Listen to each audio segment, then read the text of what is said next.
This is a world of magic. Everyone can use magic, and it has become an indispensable part of their lives. But in any world, there are always exceptions. The young man lifting weights extremely fast is that exception. Even the beasts around him are terrified. His name is Mash Burndeed. Mash's favorite food is cream puffs. And he cannot use magic. Mash lives in a small house deep in the forest with his father. His father's name is Regro Burndeed, although he is 75 years old and has much life experience. He has never seen anyone break a door open like this, making him angry, because Mash never knows how to control his strength. Mash says he will fix the door, immediately shocking Regro. Because of Mash's bizarre way of fixing doors, he even made the door break, leaving Regro helpless. At this moment Mash asks his father why he always has to do physical training, making Regro unable to explain. Because his son is not like others. He cannot use magic, so Regro avoids Mash's question and goes outside, and he tells Mash to learn how to open a door.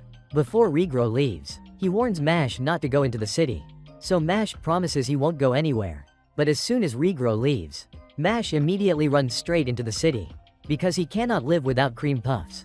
Mash is now in the city. He sees everyone using magic. Then he goes to a shop to buy cream puffs. Unexpectedly, the coins were bent by him because he was too excited, shocking the shop owner. So Mash uses his hands to straighten the coins, making the shop owner even more shocked. Suddenly everyone around starts paying attention to Mash, because he doesn't have a magic mark on his face. Mash has bought the cream puffs, but he doesn't understand why everyone is looking at him, and he remembers his father told him not to enter the city. Suddenly he bumps into a drunken police officer, angering the officer, but Mash calmly asks if he wants a cream puff. However, the officer becomes even angrier, because Mash dirtied his police uniform. Unexpectedly Mash tears the man's shirt.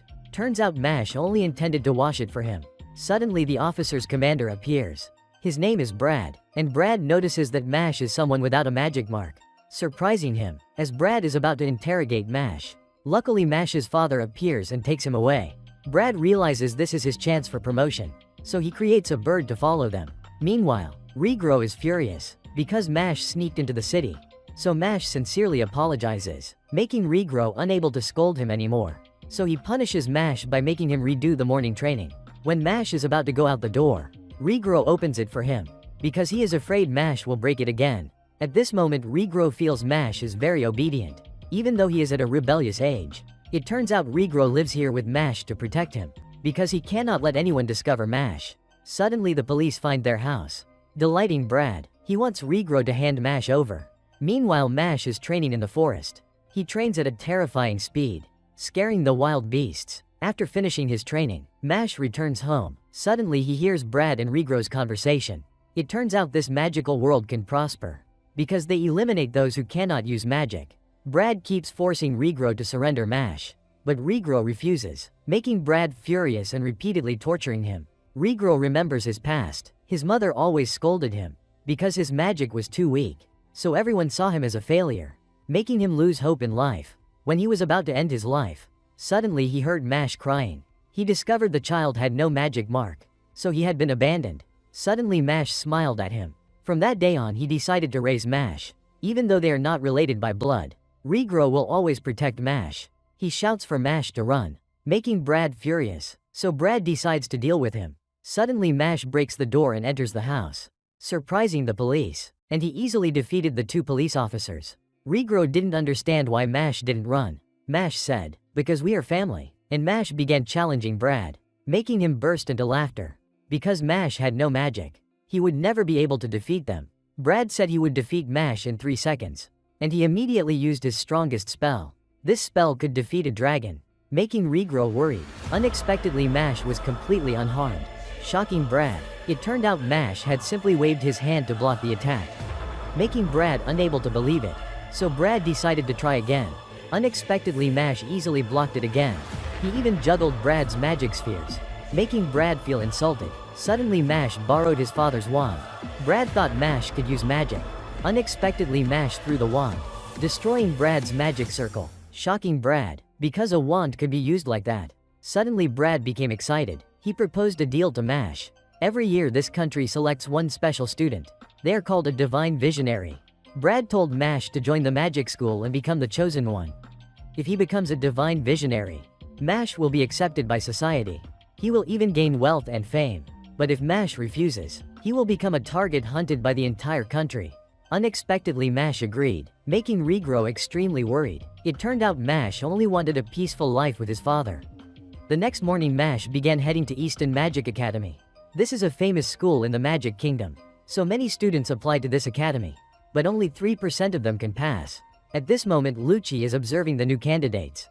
He notices many of them are sons of nobles, and Lucci is a famous professor of the school. Suddenly, he sees Mash lifting weights, shocking him. Lucci doesn't understand why the magic exam is about to begin, but Mash is doing physical training here. He even sits on an invisible chair to read, and two men disguised are watching Mash.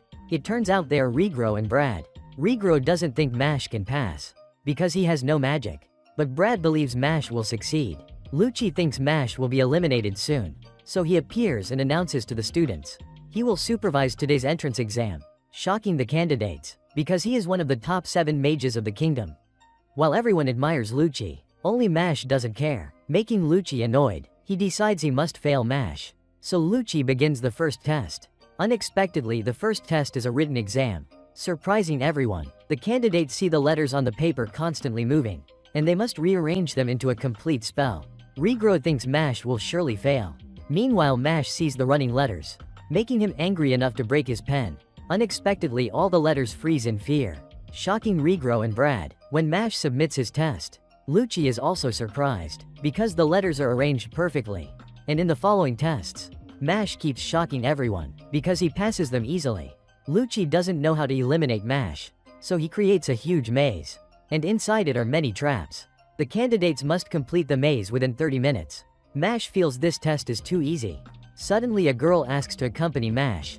Her name is Lemon. She thinks going together will be more effective, so Mash agrees. Lemon keeps triggering traps, making her terrified, so Mash has to keep saving her. He starts doubting whether going together is useful. Suddenly, Lemon uses magic to handcuff Mash. It turns out Lemon deceived Mash, because her task was to stall him. Unexpectedly, Mash easily breaks the cuffs, shocking her. Then Mash runs ahead. When Lemon tries to chase him, suddenly a giant sphinx appears behind her, making Lemon anxious, so she decides to fight it. But this giant sphinx was too strong, making Lemon worried. She thought this was the consequence of deceiving Mash. When Lemon was in danger, suddenly Mash appeared and punched the sphinx in the face, and he defeated it, surprising Lemon, because Mash saved her. But Lemon realized they didn't have enough time to complete the test. While Lucci thought Mash would be eliminated, suddenly everyone sensed a tremor in the maze. Unexpectedly, Mash punched through the walls to escape, shocking everyone. However, everyone objected. They thought Mash had cheated, making Mash disappointed. But Lemon defended Mash. Suddenly, Lucci scolded Lemon. It turned out Lucci himself ordered Lemon to stall Mash, so Mash couldn't pass the exam. Because Lemon's family was very poor, she was always forced to obey nobles. But Mash saved Lemon, making her want to marry Mash. At this moment, Lucci still insisted on failing Mash, so he decided their final test would be fighting him. Unexpectedly, Mash broke Lucci's wand, shocking everyone, because he could do it with his bare hands. But Lucci still refused to accept defeat. Suddenly, Headmaster Wahlberg appeared. He said that from now on he would supervise the exam, and he told Lucci to come to his office. The headmaster then teleported Mash to the interview room. He asked why Mash chose this academy. Mash said he wanted to live with his family, making the other teachers displeased. But the headmaster knew Mash had saved Lemon, even though he no longer had enough time to finish the test, making the headmaster very satisfied. But the headmaster warned Mash that this world had many beings stronger than him. Suddenly, the headmaster released his magic, making everyone fearful, because his magical power was terrifying. But Mash remained calm. He didn't know what magic this was. It turned out this was an ancient spell, allowing the soul of someone Mash loved to be transferred into a puppet, causing Mash's father to faint. Mash realized his father was in danger, so he punched the spear. Unexpectedly, Mash's hand was bleeding.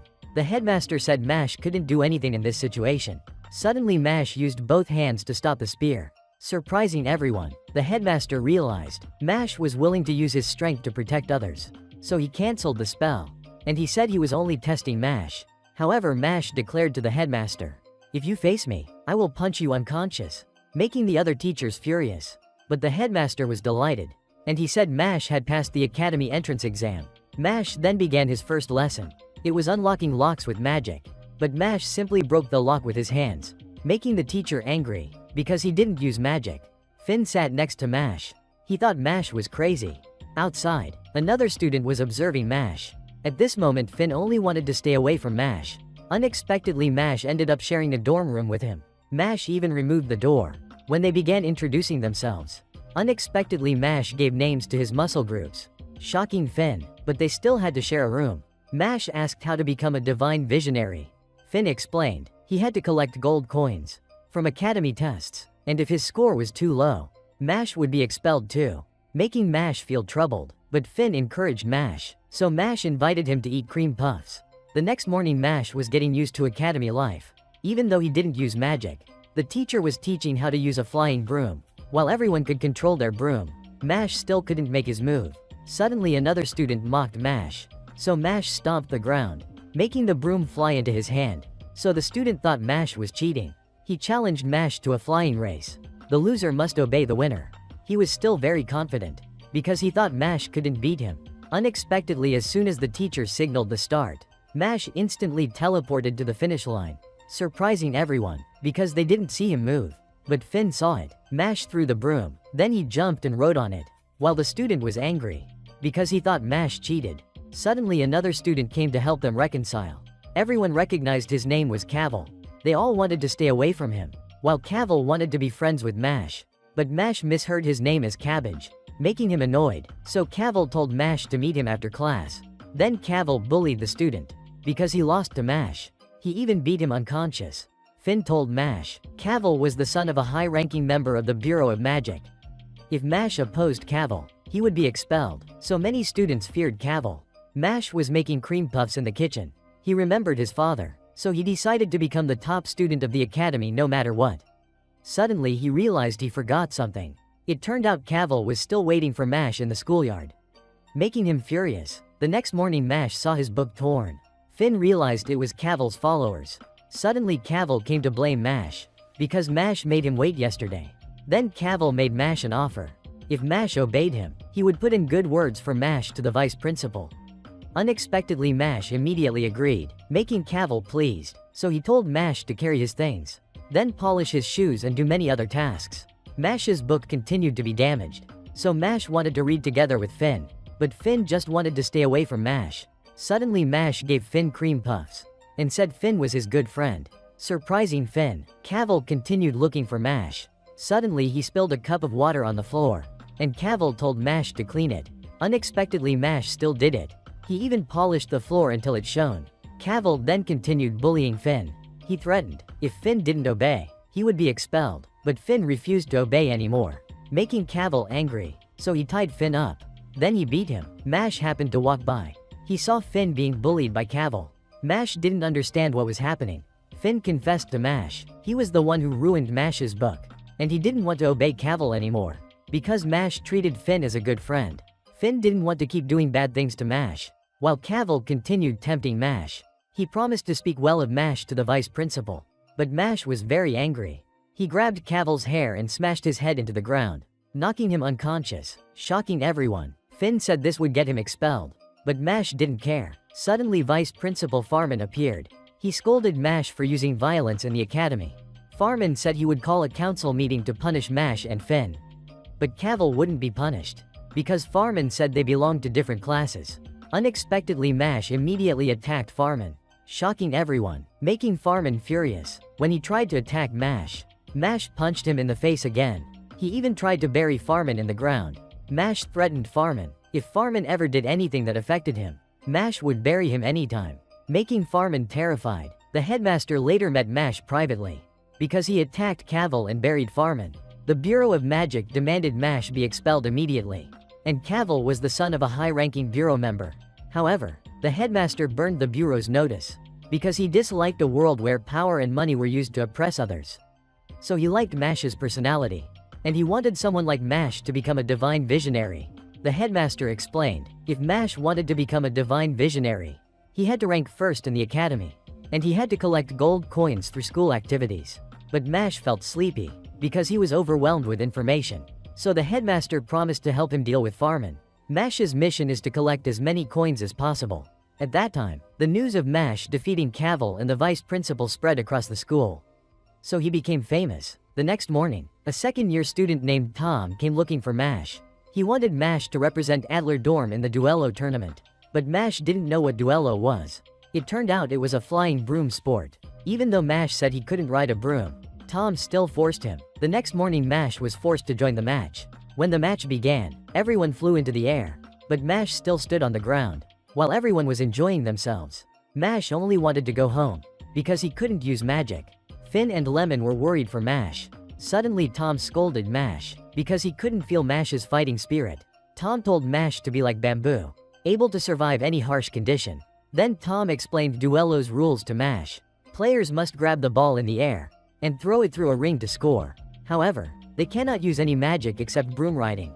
Tom said he had bet everything on this match, and he believed in Mash. When Tom continued the match, he was struck down by an opponent, making everyone worried, because the opponent's team was already leading by 4 points.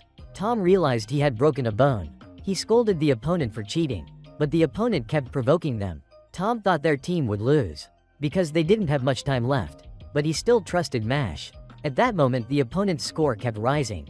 They thought they would win. Suddenly Mash made up his mind. He grabbed the broom and jumped, surprising everyone. They thought Mash could fly, but he was only hovering by kicking his legs rapidly.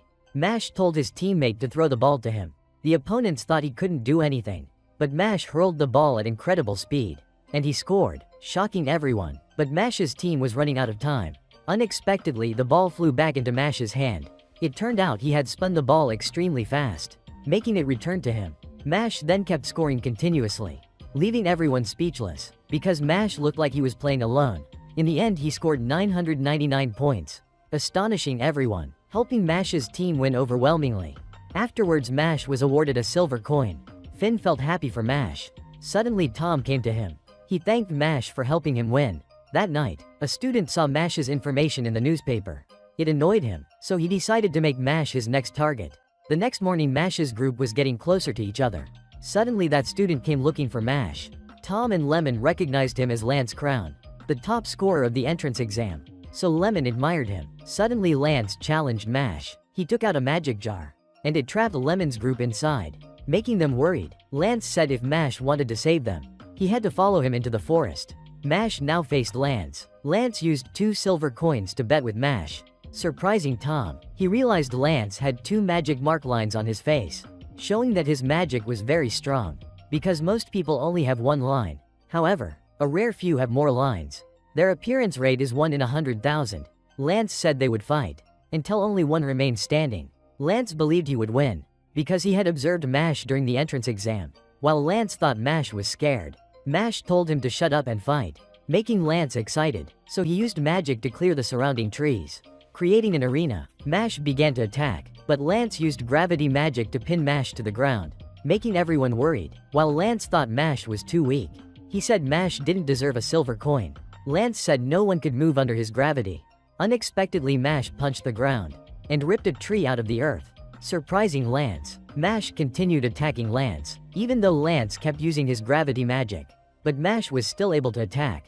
This surprised Lance. Lance accidentally dropped his pendant. Mash saw that inside it was a photo of a little girl. So Mash thought Lance was a lolicon. But Lance denied it and told Mash to give it back. Suddenly, Lance asked Mash what was the most important thing in this world. But Mash only answered, cream puffs. This made Lance angry, because he believed the most important thing was his little sister. At that moment, Lance prepared to drop the jar off the cliff, making all 3 of them anxious, because Lance intended to attack Mash, while Mash was saving his friends. It turned out Lance was ready to become a demon for his sister. At that moment, Lance remembered his sister. She was always worried about Lance, because he often got into fights, but she knew her brother was a kind person. Until one day, Lance's sister contracted a terminal illness, which would cause her magic mark to disappear in 5 years. So Lance's parents decided to hand her over to the government, but Lance refused to accept this. He realized the Bureau of Magic was a corrupt system, so Lance was determined to become a divine visionary, so he could save his sister. At that moment, Lance dropped the jar off the cliff. He even used magic to accelerate it. Meanwhile, Mash finished warming up. He immediately took a starting position, surprising Lance. Mash unexpectedly ran at an incredible speed, and he returned with the jar in his hand. Lance couldn't believe it, because Mash was too strong, but Mash told him to stop. because Mash realized Lance wasn't a bad person. It turned out the jar Lance dropped was completely empty. Then Mash moved extremely fast and took back the real jar. But Lance didn't understand why Mash didn't continue so he could get his silver coin. But Mash said he wasn't good at making rational decisions, which reminded Lance of his sister. So Lance decided to give up and leave. However, he still gave Mash his silver coin. At that moment, Lemon's group had escaped, making them all very happy. Easton Magic Academy has 3 dormitories: Adler, Orca, and Lang. They are all rivals. Mash and Finn were currently in Adler dorm. They learned that 5 silver coins were needed to exchange for 1 gold coin. Mash felt that today was unusually peaceful. Suddenly Finn remembered, if they didn't submit their potion assignment today, they would be expelled from school, making both of them panic. Suddenly, Lance came to find them. He scolded them for being lazy, and Lance said Mash was ruining Adler dorm's reputation. Suddenly, Mash took Lance's pendant, and he showed Lance the photo of his sister, making Lance collapse, because she was too cute. So Lance decided to help them with their potion assignment. He immediately took out a mandragora. Lance explained, if they could make it quiet, it would become a high-grade potion ingredient. So Lance demonstrated for them. He used magic to put it to sleep. Then it was Mash and Finn's turn. But no matter what Finn did, it wouldn't stop screaming. When it was Mash's turn, it screamed even louder. So Lance began teaching Finn. He told Finn to release his magic gently, as if he were caressing it. This time Finn succeeded, making him very happy. Meanwhile, Mash made the mandragora angry. It even grew larger. It immediately attacked Mash, but Mash slapped it in the face, knocking the mandragora unconscious. Then Lance continued instructing them. Very quickly, he finished brewing the potion, surprising Finn. Mash felt this was quite simple, so he started brewing as well. Unexpectedly, he created cream puffs, so Lance instructed him again, but Mash still made cream puffs. Shocking Lance, he realized that besides fighting, Mash was completely useless. Suddenly Lance declared to Mash, next time he wouldn't lose to Mash, because Lance had a reason to enter the Bureau of Magic. After that, they continued making potions. Meanwhile, the headmaster wondered how Mash was doing. At that moment, there was a student named Barrett. He had just defeated the people who picked a fight with him. Barrett scolded them, saying they were just side characters. Over at Lang dorm, Abel was ordering his subordinates to collect coins. At that moment, Mash was tasting the cream puffs he made. They thought it was delicious. The next morning, Mash's class had an outdoor lesson, so the students gathered in the forest. Barrett arrived as well. He saw Mash's group paying attention to him, which annoyed him, because Barrett saw Mash as nothing more than a side character, and he believed he was the main character. Suddenly, Lemon also arrived, but she only paid attention to Mash, making Barrett overshadowed. So Barrett released his anger, because any girl paying attention to him would upset him. Barrett was determined to join the Bureau of Magic to get rid of handsome guys. At that moment, the teacher arrived. He said that the Adler and Lang dorms would have a match. Their mission was to defeat scorpions and bring back the stones for him. Most would be exchangeable for bronze coins, but some scorpions were strong enough to exchange for silver coins. Rectangular stones could be exchanged for silver coins. As soon as the match began, Barrett and Lance said they wouldn't lose to Mash. Suddenly, a student appeared behind Mash. He said Mash was thinking too highly of himself. He even attacked Mash. Fortunately, the teacher stopped him. Otherwise, he would have been beaten badly by Mash. After provoking Mash, he left. Lance said his name was Silva. He was willing to attack anyone he didn't like, even if that person was a teacher. But Mash only cared about the cream puffs in his bag. Luckily, they weren't damaged. Then Mash and Lance entered the forest. Lance noticed someone was following them. Unexpectedly, Mash got lost. Suddenly, Mash encountered Barrett, surprising him, because he actually met Mash here. When Barrett was about to fight Mash, they suddenly saw a girl in danger. So Barrett defeated the student to save her. The girl thanked Barrett, shocking him, because she was extremely beautiful. So Barrett tried to act cool, but when she held his hand, Barrett became flustered again. Meanwhile, Silva had obtained a rectangular stone. Barrett was still trying to stay calm in front of Lauren, but he couldn't do it. Lauren kept acting cute toward Barrett. It turned out she only wanted Barrett to like her, making him lose his composure. When she acted cute toward Mash, her magic unexpectedly had no effect, surprising her, because no man had ever resisted her charm before. So Lauren increased her magic. However, Mash still didn't care. Then Lauren told them Shay was being watched by Silva, which frightened her. Barrett saw Lauren crying, so he decided he would defeat Silva for her. Suddenly, They were attacked. Silva had found them, so Barrett decided to fight him. He continuously used the spell Explom, surprising Silva, and Barrett created a massive explosion. He thought he had already won. Meanwhile, Finn and Lemon found Lance, making them happy, but Lance didn't know if Mash was okay. Barrett believed he had won. Unexpectedly, Silva had blocked the explosion, and he counterattacked Barrett. He accidentally knocked down Mash's cream puffs, while Silva was enjoying himself. He kept mocking them. At that moment, Barrett realized Silva was too strong. He didn't know how to protect Lauren. Suddenly, Silva proposed a deal. If Barrett could endure 5 punches from him, he would spare Lauren, and he would wager a silver coin according to school rules. So Barrett agreed, making Lauren worried, but Silva said Mash also had to endure his 5 punches. Barrett refused, and said he would take Mash's share as well. This amused Silva, so he threw the first punch. It hurt Barrett badly, but he still tried to stand up.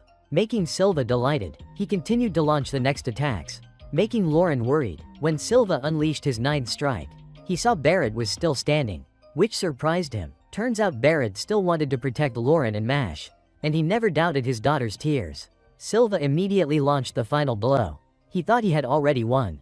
Unexpectedly, Barrett still tried to stand up, surprising Silva. When Barrett told him to keep his promise, Silva scolded him for being a fool. However, Barrett collapsed. He told Mash to take Lauren and run. At that moment, Lauren revealed her true face. She scolded Barrett for being stupid, because he had been fooled by her. Turns out she was on Silva's side. While Silva was laughing at Barrett, Mash threw cream puffs into his mouth. Mash then declared he would take 10 blows from Silva, while Lance was worried about Mash. But Finn and Lemon said he would be fine. However, Lance told them there are 2 types of mages: white mages who specialize in support, and red mages who specialize in combat.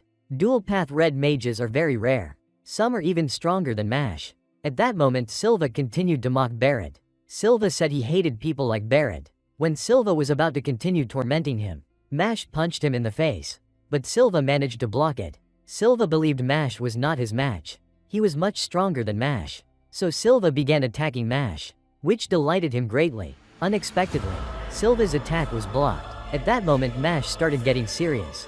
He rushed in and shattered the iron blocks Silva created, surprising Silva. Then Mash punched Silva straight in the face, making him stagger back. Silva couldn't understand. He was a top student of the 2nd year. How could Mash injure him? So Silva angrily attacked Mash. However, Mash delivered a powerful punch to his stomach, causing Silva great pain. He realized things were not looking good. Silva felt Mash was like a monster. Suddenly Mash sat down. Silva didn't understand what Mash wanted. Turns out he wanted to continue receiving all 10 blows from Silva, which shocked him. Everyone felt the pressure radiating from Mash. Mash stepped forward and asked him, "Can you still continue hitting me?" Silva realized if he took one more hit, he would die, but he didn't know how to escape. Suddenly a giant scorpion appeared. Silva saw the star-shaped stone on its forehead. He knew this scorpion was worth more than 1 silver coin. So Silva planned to run away, while Mash would fight it. Unexpectedly, Mash defeated the scorpion with a single blow, making it disappear, throwing Silva into despair. Mash found him pitiful. Suddenly Mash looked toward Lauren, making her nervous. So Lauren pretended to be pitiful and cried. Unexpectedly, Mash hugged her. Lauren thought she had succeeded, but Mash suddenly performed a suplex on her, because Mash supports gender equality, surprising Barrett. In the afternoon, Mash met Lemon's group. When they learned Mash defeated Silva, they were delighted, while Barrett felt defeated, because he had been deceived by Lauren. Suddenly Lemon checked on Barrett. He found her too cute, making Barrett lose control again.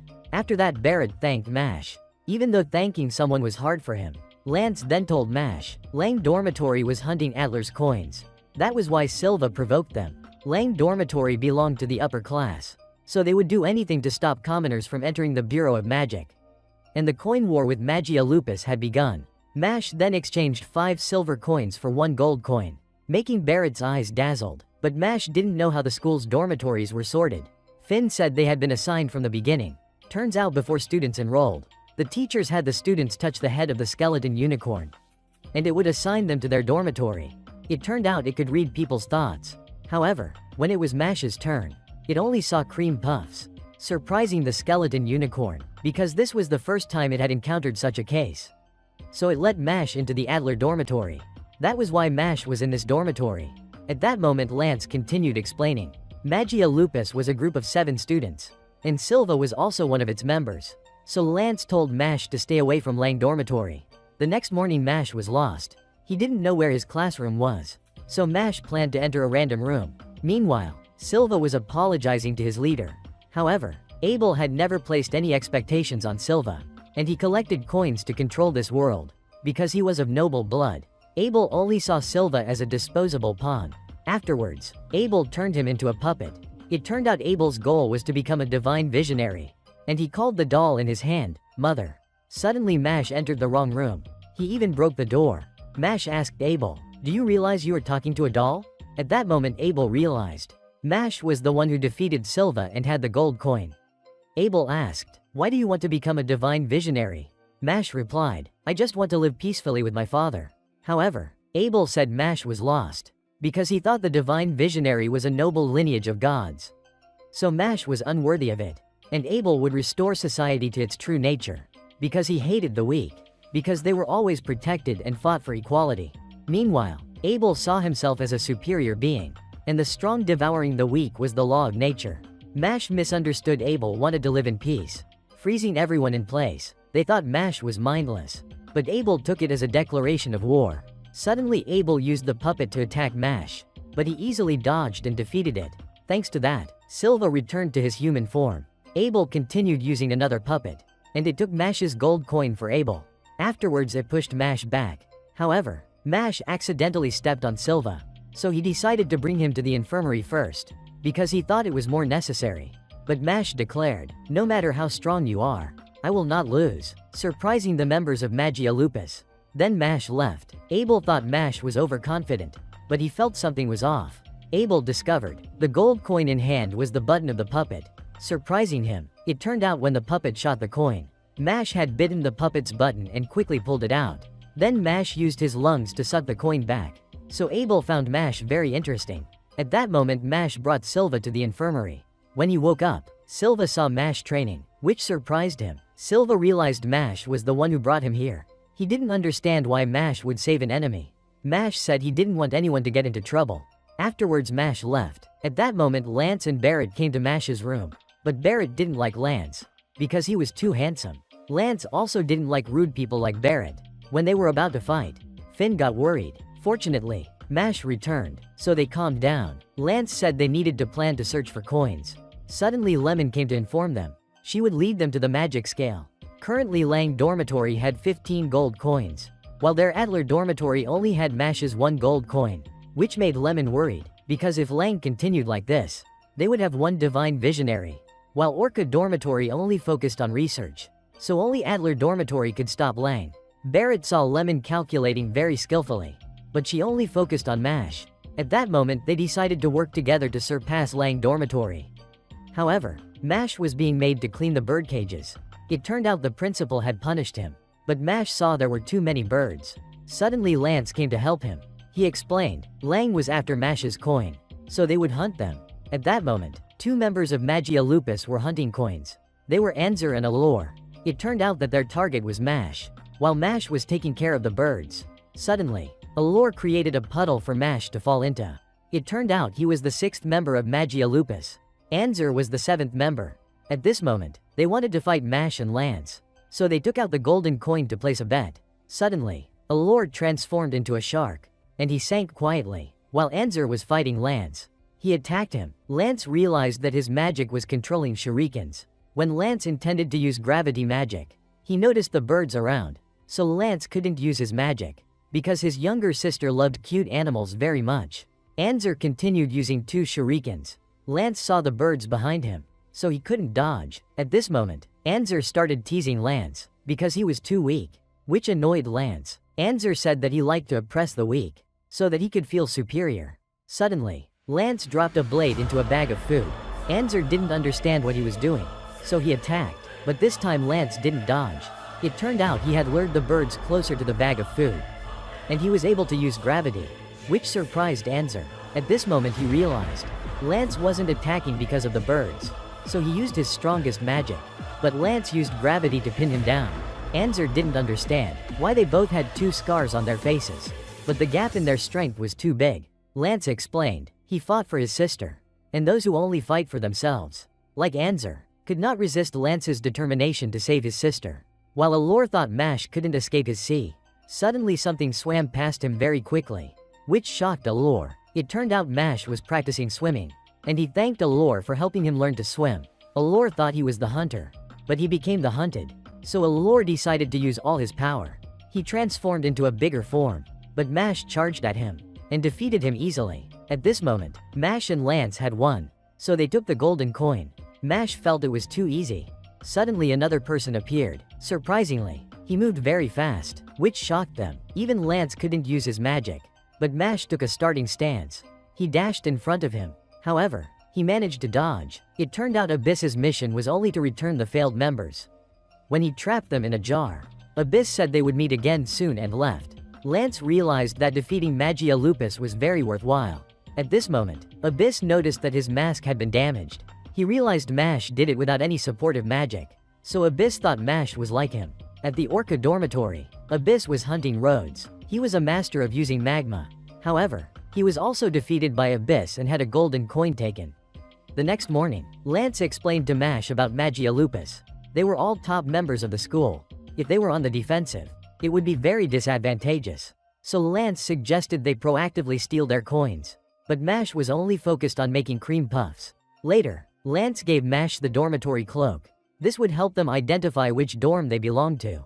Suddenly, Lemon announced something happened to Tom, so they went together to the infirmary. They didn't know what happened to Tom, but he couldn't remember anything either. Tom only remembered being trapped in a dark box. That made him exhausted. Even Tom couldn't use magic, as if his magic had been drained by someone. Lance saw that there were many students here, and they also temporarily lost their magic like Tom. At this moment, Lemon also worried about Mash, so she gave Mash a lucky charm she made herself. She called it Creamy, which made her very embarrassed. Lemon hoped Mash would carry it always, so he could remember her. In the evening, Mash's group was walking around the school to find Magia Lupus. Lance didn't understand why Finn and Barrett were also here. It turned out Finn was afraid of being alone, so Mash led them along. Suddenly, they saw Lemon, which made Barrett very happy. But Lance felt something strange. It turned out she had been turned into a puppet. Fortunately, they managed to hide in time. Lance thought Lemon had been hit by some magic, so they began to follow Lemon. Unexpectedly, they reached a dead end. Finn and Barrett thought they had lost track of her, but Lance discovered a door beneath the floor. At this moment, they didn't know how to open the door, so Barrett tried to attack it, but the door was unharmed. Suddenly, Mash brought an armor set. He punched the floor. Unexpectedly, the door cracked open, so Mash used the armor and sword as a lever. He stomped hard on the ground, causing the door to fly out of the academy. Surprising Finn and Barrett, Lance realized Lemon was below. Mash grabbed the amulet she had given him, so Mash was determined to save Lemon. At this moment, they descended into the basement. They hadn't realized the academy had a secret basement. Then they arrived at an arena. Suddenly, a student appeared. He said he wasn't a member of Magia Lupus, but he had been asked by Third Fang. He would eliminate intruders here, and they would bet coins for the fight. When Lance intended to fight him, Barrett stepped forward. It turned out he fought because he hated handsome guys, which surprised Shuin, because Barrett was jealous of him. Shuin began to use his magic.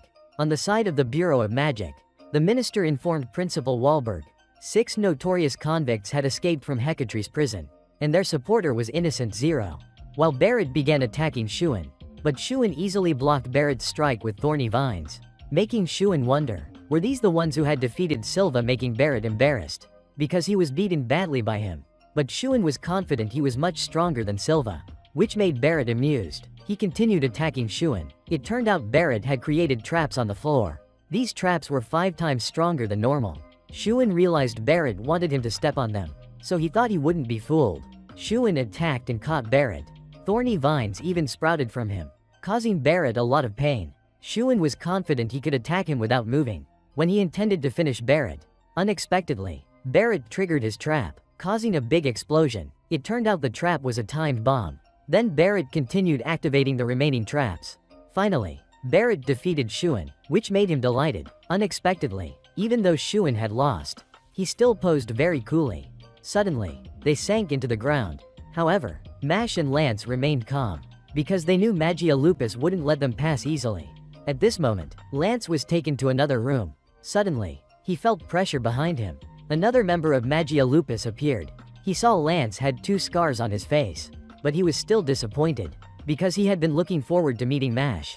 Meanwhile, Lance realized the top members of Magia Lupus were very strong. It turned out he was third Fang, Worth Maddle. On Barrett and Finn's side, they also encountered 2 members of Magia Lupus. The girl was fifth Fang, Love Cute, and fourth Fang, Milo Genius, which made Finn very scared. But Barrett scolded him, "Don't give up before you start," because Barrett would show them the hero's aura. Meanwhile, Mash was taken to a dark room. Suddenly, the room lit up, and the one facing Mash was second Fang, Abyss. He praised Mash's movements that day as very impressive. And Abyss realized Mash couldn't use magic, which worried Mash. He thought his secret had been exposed. But Abyss said, "I am like you," because he had also been rejected by this world. Suddenly, Abyss drew his sword. Mash realized he was challenging him. So Mash decided to fight him. At this moment, Worth spoke to Lance. "The weak do not deserve to exist." Suddenly, Lance used gravity. Unexpectedly, Worth turned into mud. Then he appeared behind Lance. And he created many clones. When Worth attacked, Lance continued using gravity. But all his attacks were useless. Lance realized they were all Worth's clones. So he needed to find the real Worth. Suddenly, he trapped Lance's feet and shot mud bullets at him. At this moment, Worth told Lance to join Magia Lupus. But he could only be ranked last. And he insulted everyone around Lance as trash. Because Worth believed they were the superior ones. Lance would have everything he wanted. However, Lance refused, because he didn't need to rely on anyone. Lance only considered Worth second rate, which made him furious. Lance continued using gravity to pin Worth against the wall. But he turned the wall into mud. So he wasn't harmed at all. Suddenly, Lance controlled stones to shoot at him. And he forced Worth to reveal himself. At this moment, Worth was still confident he was strong. Because he was born with 2 scars. Worth had always surpassed ordinary people. And he had joined Magia Lupus. At this moment, Worth couldn't believe he was being overwhelmed by Lance. So he took out a magic potion and drank it. Unexpectedly, Worth's power immediately increased. Then Worth used mud magic. And he created a giant mud demon. It turned out this was a second magic only 2 scar sorcerers could use. Since childhood, Worth had been taught, magic is everything, and those with magical talent have value. So Worth attacked Lance, but he dodged. At this moment, Lance opposed him, calling his friends trash, because only he had the right to insult them. So Lance also used his second magic. He created gravity pillars, causing Worth's mud demon to be immobilized, which surprised Worth. Then Lance defeated his mud demon. Worth didn't understand why his strongest magic was defeated, which reminded him of his past. Worth was always belittled by his father, and his father made Worth prove his worth. At this moment, Lance returned an old book to Worth. He realized Worth had also tried very hard, because they shared similar circumstances. But Lance always had his sister recognizing his value. So Lance acknowledged Worth too, which surprised him. Finally, Lance won. On Mash's side, he attacked Abyss, forcing him to retreat. Unexpectedly, Abyss moved very fast, causing Mash to get injured. It turned out Abyss was using Accelerase magic, allowing him to move very quickly, causing Mash to be constantly injured. At this moment, Abyss said their levels were different, and he said he wouldn't go easy on Mash. But Mash remained determined to fight. Suddenly, Abyss showed Mash that Lemon's magic was being drained. In 30 minutes, she would permanently lose her ability to use magic. So Mash said he would smash his mask. Abyss continued attacking Mash at very high speed, and stabbed him in the stomach. Suddenly, Abyss realized he couldn't pull his sword out. It turned out Mash had braced his abs to stop Abyss. Then he headbutted Abyss, causing his mask to shatter. Mash saw his left eye looked strange. Abyss said it was called the Evil Eye. It could temporarily nullify others' magic, which made Mash feel guilty, because Abyss couldn't use the eye on him. It turned out Abyss was destined to be an enemy of sorcerers. So he was always rejected by others, even by his parents. But Abyss felt Mash was better raised than him. So Abyss also used his second magic. He created a force field around Mash. A red arrow appeared on Mash, slowing his movements. It turned out this force field reduced the opponent's speed and increased Abyss's speed. So Abyss continuously attacked Mash. He believed Mash could no longer catch him, but Mash punched the ground, causing the floor to shatter. So Abyss was slowed down. Mash continued to break Abyss's sword with punches. When he tried to retreat, Mash stepped on his foot and delivered a massive punch to Abyss, causing him to fly out of the force field. At this moment, Abyss was surprised, because his second magic had been broken by Mash. Mash continued attacking Abyss, making him realize their levels were completely different. But Abyss still refused to give up. He continued charging at Mash, but Mash caught his sword, and he continuously attacked Abyss. Finally, Mash defeated him. At this moment, Abyss told Mash, since childhood, he was born with the evil eye, which disappointed Abyss's parents, because he was an enemy of sorcerers. So Abyss had always been locked in the basement. Even Abyss's parents wanted him to disappear. Then Abyss thought he was not worthy of being born. Mash said he was raised better than Abyss. Although he couldn't put himself in Abyss's situation, they could still be friends. Abyss said that was impossible, and he advised Mash not to go further, because he couldn't defeat Abel.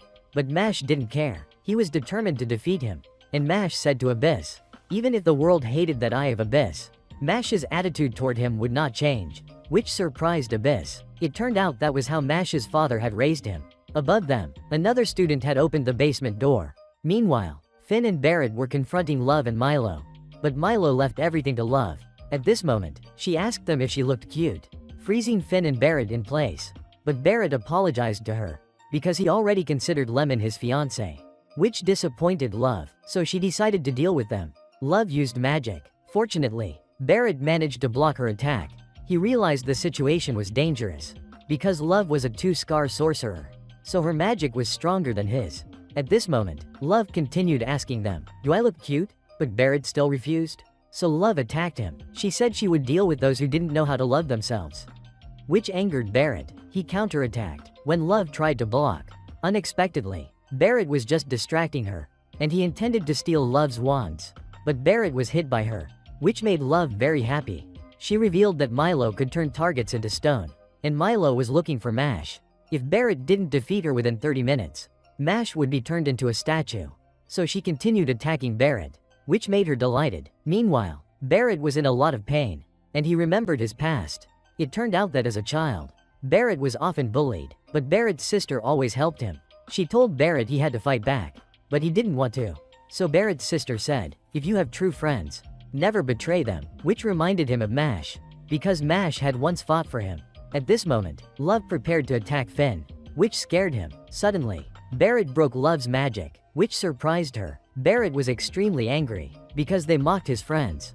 Love didn't understand how Barret could break her magic, so she attacked again. Unexpectedly, Barret easily blocked her, which surprised Love, because Barret's magic power had increased very quickly. She noticed the cross-shaped mark on Barret's forehead. It was a fighting demon that could unleash power when it exceeded a certain emotional threshold. It was called Ira Cruz. So Barret began using magic. It was 100 times stronger than normal magic, and he attacked Love. Unexpectedly, she was still unharmed. Love realized Barret intentionally missed his strikes. It turned out he didn't like hitting girls, and Barret chased Love away, which moved her. Suddenly, Finn was attacked, so Barret protected him, causing himself to be injured. It turned out Milo had returned. He created stone hands to catch Barret. Love realized Barret would be in trouble, because Milo was a prodigy of Magia Lupus. When Barret and Finn were in danger, suddenly, a sword attacked Milo, causing him to be injured. They didn't know what was happening. Milo realized his attacker was a divine visionary, Rain Ames. He didn't know why Rain was here, making Milo worried, because Rain was the divine visionary of Adler Dormitory. Suddenly, he ambushed Rain. Unexpectedly, Rain easily blocked Milo's attack, and Rain created many swords. Milo thought Rain was just a student like him. He didn't expect them to be on a completely different level. Love saw Milo being defeated. She wanted to join Adler. At this moment, Milo begged Rain for forgiveness, but he was kicked by Rain, because he wanted to teach him a lesson. Barret saw him tormenting Milo. He thought Rain was cruel, but Rain told them to leave, so he could gather information from Milo. It turned out Rain was Finn's older brother, and Rain's mission was to investigate Innocent Zero's subordinates. Suddenly, he saw Mash. Rain felt an immense pressure from Mash, so he decided to test Mash. Rain took out a spider to measure magical power. If he was a normal sorcerer, Rain would let him go. Unexpectedly, Rain attacked Mash, but Mash caught his sword.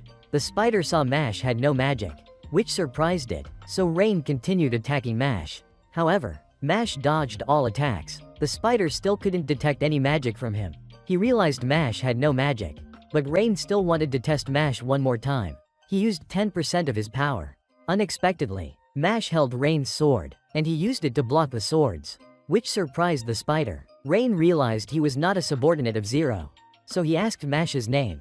Rain remembered the principal had mentioned him before, and the principal asked Rain to keep an eye on Mash. So Rain apologized to Mash, and he gave Mash a magical healing cloth. Mash saw the cloth was shaped like a rabbit. He thought it reflected Rain's tastes. At this moment, he knew Mash's target was Abel. If Mash wanted to become a divine visionary, he had to defeat Abel first. But Abel's puppet magic exceeded normal students. So if Mash could defeat Abel, he would become a divine visionary candidate. Rain told Mash to pursue his goal, even if it meant risking his life. Then Rain left to continue his mission. At this moment, Mash reached the final room, and he punched the door, surprising Abel. Because Mash always breaks doors to enter, Abel was very impressed, because Mash had defeated Abyss and reached here. So Abel realized Mash was very strong. Abel acknowledged Mash as a superior being, but he didn't understand the world wasn't fair. Abel continued spouting his philosophies. He believed inferior people were trash. So Mash asked, "Those without magic are also trash, right?" Abel said he would eliminate them, which shocked Mash. At this moment, Mash remembered his father. He always cared for and nurtured Mash, even though he was someone without magic. So Mash declared, "We cannot be friends." So Abel attacked Mash. At this moment, Love returned to Abel's room, and she saw Mash fighting Abel, which surprised her. Meanwhile, Abel continuously attacked Mash with his puppet. So Mash used an iron ball to throw at the dolls, like he was playing bowling, which amazed Love, because Mash defeated them all in one strike. At this moment, Mash said, "You think I'm a weak general if I defeat you? Then you are also a weak general." But Abel didn't believe Mash could defeat him, because this world was survival of the fittest. So he used stronger dolls to attack Mash. Unexpectedly, Mash defeated them with a single punch, which surprised Abel. Mash asked where Lemon was. Suddenly, Mash punched himself in the face. It turned out Abel was controlling him, but Abel stopped, because he wanted to do something more interesting. He then controlled a puppet resembling Finn. It turned out Abel had captured him. Finn immediately attacked Mash. Abel told Mash not to strike, otherwise, he would destroy Finn. Unexpectedly, Mash agreed. Abel then made Finn continuously attack Mash, although Mash just stood still. But the axe was broken, which surprised Abel. At this moment, Mash took out his coin. Abel thought Mash would give it to him, but Mash flicked the coin away, helping to cut the control strings on Finn, and the coin returned to Mash's hand. So Abel controlled the strings to catch Mash. He said humans could not resist his threads. Abel would turn Mash into his puppet, but Mash said he would make him regret it, because he dared to touch his friends. Unexpectedly, Mash was too strong. He cut Abel's threads, and Mash rushed forward to kick him in the face. So Abel used another magic, causing Mash to become a puppet. Abel was very pleased, because Mash still lost to him. So Abel took the gold coin from Mash's pocket. Unexpectedly, it was Cream Puffs. Suddenly, Mash punched him in the face. He didn't remember why he put Cream Puffs in his pocket. Meanwhile, Abel didn't understand why Mash could still move even as a puppet, because his magic would block nerve signals to the body. Abel realized it was the spinal reflex. Like when you pull your hand back from something hot, it is a rapid reaction to danger. So Abel couldn't turn Mash into a puppet, because he had an unconscious protection against threats to the Cream Puffs. Abel considered it as new knowledge learned, so he decided to use his strongest magic, and he summoned a giant puppet. It could turn anything within 100 meters into a puppet, and the person would never return to normal. So he began attacking Mash. Abel was very confident in his giant puppet. Unexpectedly, it was broken, which surprised Abel. He didn't understand why Mash didn't turn into a puppet. It turned out Mash had cut the threads himself. Love had seen everything. When the threads touched Mash, he grabbed them and snapped all the threads, which shocked her. Abel thought Mash was not human. Mash saw him afraid, making Abel angry. He attacked Mash, but Mash smashed the giant puppet, and he moved behind and caught Abel. Then Mash jumped and slammed him to the ground. Thus, Abel was defeated, which reminded him of his mother. His mother was a noblewoman, and she always treated commoners well, but she was stabbed by a commoner, causing Abel's mother to die. So Abel always hated inferior people. At this moment, Abel told Mash everything. He wanted to eliminate the inferior. So Abel formed Magia Lupus. They were all dissatisfied with the world, but Mash didn't care about his philosophies. He asked where Lemon was. Because Abel had lost, he agreed to turn the puppets back into people. Mash realized Abel wasn't entirely bad, because he did everything for his mother. Then Abel returned Lemon to Mash. Finn also returned to normal, making them very happy. At this moment, Mash had collected many gold coins. Then Finn and Lemon thanked Mash. Barrett also arrived, making them very happy, but Abel saw them as just mindless fools. However, they didn't see Lance anywhere. It turned out he had met Rain. He realized Lance didn't belong to this academy. Even Rain's attack was blocked, so he revealed his true face. It turned out he was one of Innocent Zero's subordinates. Rain didn't know his target, so he only said he was looking for something very important, but he hadn't found it yet. At this moment, he decided to deal with Abel, because he had no further use. So Rain attacked him, but he ran away. Suddenly, another person named Jean-Pierre appeared. He would be Rain's opponent. He realized Cell War's power was equivalent to a divine visionary. Mash's group would not be his match. At this moment, Mash's group was still rejoicing, because they had won. Abel and Love didn't know how long their happiness would last. Suddenly, Mash needed to go to the toilet. Finn was also happy, because the students who had been turned into puppets returned to normal. Meanwhile, they didn't know where Lance was. Suddenly, Cell War appeared. He pushed them aside. Cell War continued approaching Abel. He teased him, because Abel had lost so miserably. Suddenly, Cell War controlled both of Abel's hands, causing him to lose control. When he tried to deal with Abel, Mash came and invited everyone to eat cream puffs, which surprised Cell War, because Mash didn't understand the current situation. Suddenly, a fly landed on Mash's nose, causing him to sneeze, making the cream puffs fall onto Cell War. Thanks to that, Abel escaped his control. At this moment, Cell War was very angry. Suddenly, he had a headache. It was a resonance with the person he was looking for, and Cell War realized that person was Mash, which surprised him, so he decided to deal with Abel first. When he controlled and attacked Abel, luckily, Abyss blocked him in time, causing him to be seriously injured. He apologized for not being able to eat cream puffs with Mash. So Mash gave Abyss the healing cloth. At this moment, Cell War realized Mash had thrown a stone at his back, so Cell War's attack was deflected. While Mash was angry, suddenly he stomped on the ground, causing pieces of stone to fly up, and Mash kicked a stone at his face. But Cell War caught it, which amused him, so he wanted to defeat Mash. While Mash only wanted to take Abyss to the infirmary, Cell War said he would give Mash 30 minutes to see if Mash could defeat him.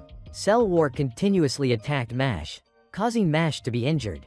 Meanwhile, Abel remembered his mother. He thought they were weak, so they could not defeat Cell War. But Mash was still trying to protect Abel. Although Abel wanted to give up, Mash said Abyss was still trying to survive, because Abel had brought him joy, and Mash wanted them to eat cream puffs with him. So Mash had to save them, which reminded Abel of his mother's teachings. She told Abel to always empathize with others. He would become a better person. Cell War continued attacking. At this moment, Abyss remembered he was always despised, because he had the evil eye, but only Abel needed him. So Abyss told Abel to run, making him feel they were noble. Meanwhile, Mash was still blocking Cell War's attacks, causing Barrett to worry. He didn't know how to help Mash. At this moment, Cell War continued increasing his magical power, causing Mash to be gradually pushed back. Suddenly, Abel summoned a giant puppet, because he realized the weak have the right to resist the strong, which surprised Cell War, but his puppet was destroyed, which pleased Cell War. Unexpectedly, Abel was only baiting him, so Mash could approach Cell War, and Mash punched him in the face, but that only damaged the mask layer. Suddenly, Cell War asked what Mash's magic was, causing Mash to be embarrassed. He said his magic was strength. Everyone realized Mash was lying, so Cell War took out a mirror. It turned out this mirror could reflect any magic, causing Barrett to worry, because it was too dangerous. Cell War was very confident. He told Mash to attack him. Unexpectedly, Mash destroyed the mirror and kicked it at him. At this moment, everyone realized Mash had never used any magic, which surprised them, but Cell War was unharmed. Suddenly, Cell War's hand bore a mark, because he had touched Mash. Cell War was sure Mash was Zero's target. Then he summoned a giant demon and left. At this moment, he introduced his name, and he said they would meet again. When Cell War disappeared, Mash intended to take Abyss to the infirmary. Luckily, he was fine thanks to Mash's cloth. Then Abel took Abyss away, and he promised to repay Mash. At this moment, everyone realized Mash had no magic at all. This made him worried, but they promised to keep Mash's secret. Unexpectedly, another student overheard their conversation. He wanted to report it to the teacher, but Mash remained calm and ate cream puffs. On Cell War's side, he returned to meet his father, and he reported to Zero. He said he had found what they were looking for, which pleased Zero. After the confrontation with Magia Lupus, all of Lang Dormitory now belonged to Adler. However, after the battle with Cell War, rumors that Mash could not use magic spread. But young Mash still believed in himself to handle it. At this moment, Finn recalled, young Charles had promised to report to the principal after seeing everything. And the three of them looked at each other. So they argued, insisting that Mash knew magic. And he accepted that. Charles continued to insist that Mash did not know magic. Mash said, if I can use it, I can use it, repeating this so much that his head almost smoked. Charles said the rumor had now reached everyone. He threatened Finn that if he covered up or hid the truth, he would definitely be expelled. He provoked Finn, while claiming Mash didn't know magic. Finn insisted it was his choice who to play with. Suddenly, he was pinned down by gravity. It turned out Lance had done this. The mischievous ones hadn't understood what happened and got spit on again. It turned out Lemon and Dot had appeared. Lemon felt sorry for Dot, because he had 6 broken ribs, 4 limbs pressed, and many other injuries. A lavish feast was held in room 302 after school to celebrate victory over Lang Dormitory, as well as preparing the group to become saints. But this party was strange. 2 key members of the opposing side also attended. Abel even brought a puppet to the party. Seeing it, Finn didn't understand what the heck was going on. Not only that, he also brought cards to play poker after the meal. Abel came here to celebrate Abyss recovering, and Abyss affirmed that whoever dared challenge Lord Abel, he would slash them all. Lemon didn't want Abyss to say such things. She invited Abyss to drink tea. The young man trembled but quickly adjusted his attitude 360 degrees. The young man also felt excited after being looked at by a girl. Finn continued to not understand what was happening when the cute girl appeared here. Lemon promised today to serve Mash from A to Z accidentally. A cake fell. The saint pulled it in one go, and the cake went into his mouth automatically. Regarding Lance, after fighting someone from Lang Dormitory, he was detained by several who claimed to be prisoners. Abel and Abyss were playing poker with each other. Finn realized this party was a total mess. After that, Abyss thanked Mash for inviting him to the party today. Abyss mentioned Mash was being targeted by Innocent Zero, a notorious group in this world. In return for helping them, Abel gained power for himself. Finn didn't understand, because afterward, he ended up guiding Abel to get something to forget. Abel's 3rd-tier power was also thanks to Innocent Zero's strength, so the Moss Layer would be much more terrifying than a fake.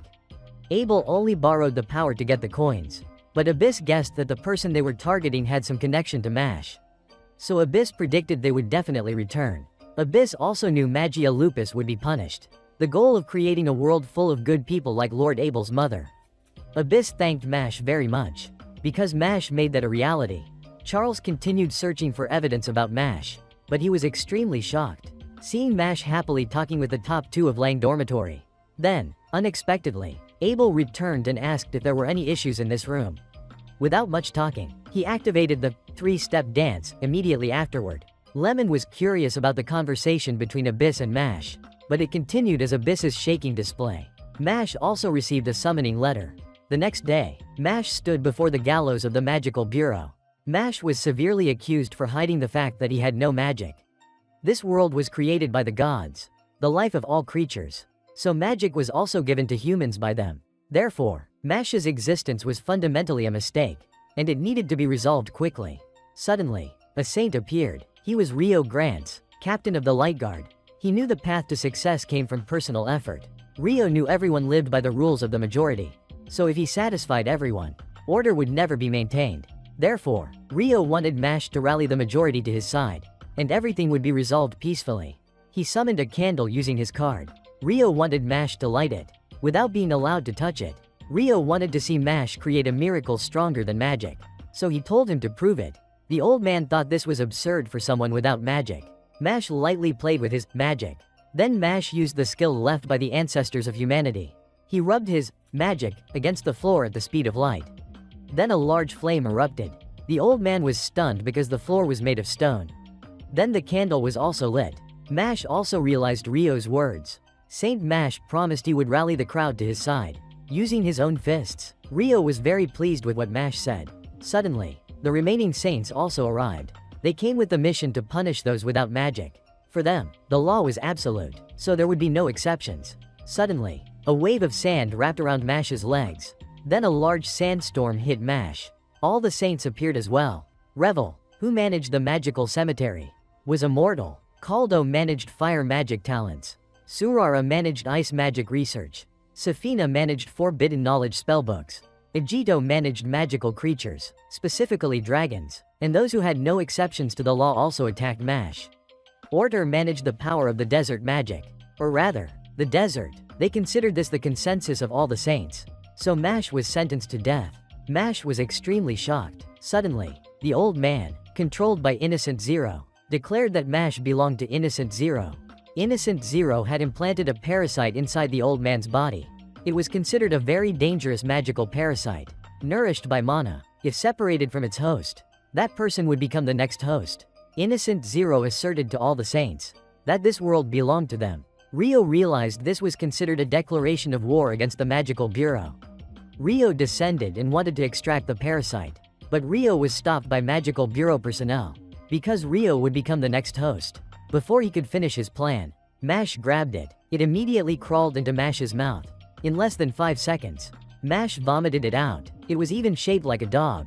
Mash used his tongue to shape it. Mash successfully saved the old man who was judging him. Mash felt he had finished some important business. Mash left. Rio watched and realized Mash's actions were truly perfect. But Order thought the problem was not yet solved. Without magic, Mash's opinion would be dismissed, because this was the law of this world. So Mash was forced to be taken for punishment. Mash stood stubbornly on the floor. Then Order used the desert magic behind Mash. He was also ready to attack Mash, but Rio stopped him, because Rio had not yet given his opinion. But Order considered this law and didn't need Rio's opinion. Suddenly, a sword appeared. Principal Wahlberg and Rain arrived. Order wondered why the principal called everyone here. Order wanted the incompetent one to receive the harshest punishment, because the law was absolute. The principal asked the saints to postpone Mash's execution, because this was the first time Innocent Zero sent a message. He thought Mash would lead everyone, so they could not lose Mash at this moment. The principal himself had once been a saint, so the saints all respected his words. He was considered a living legend.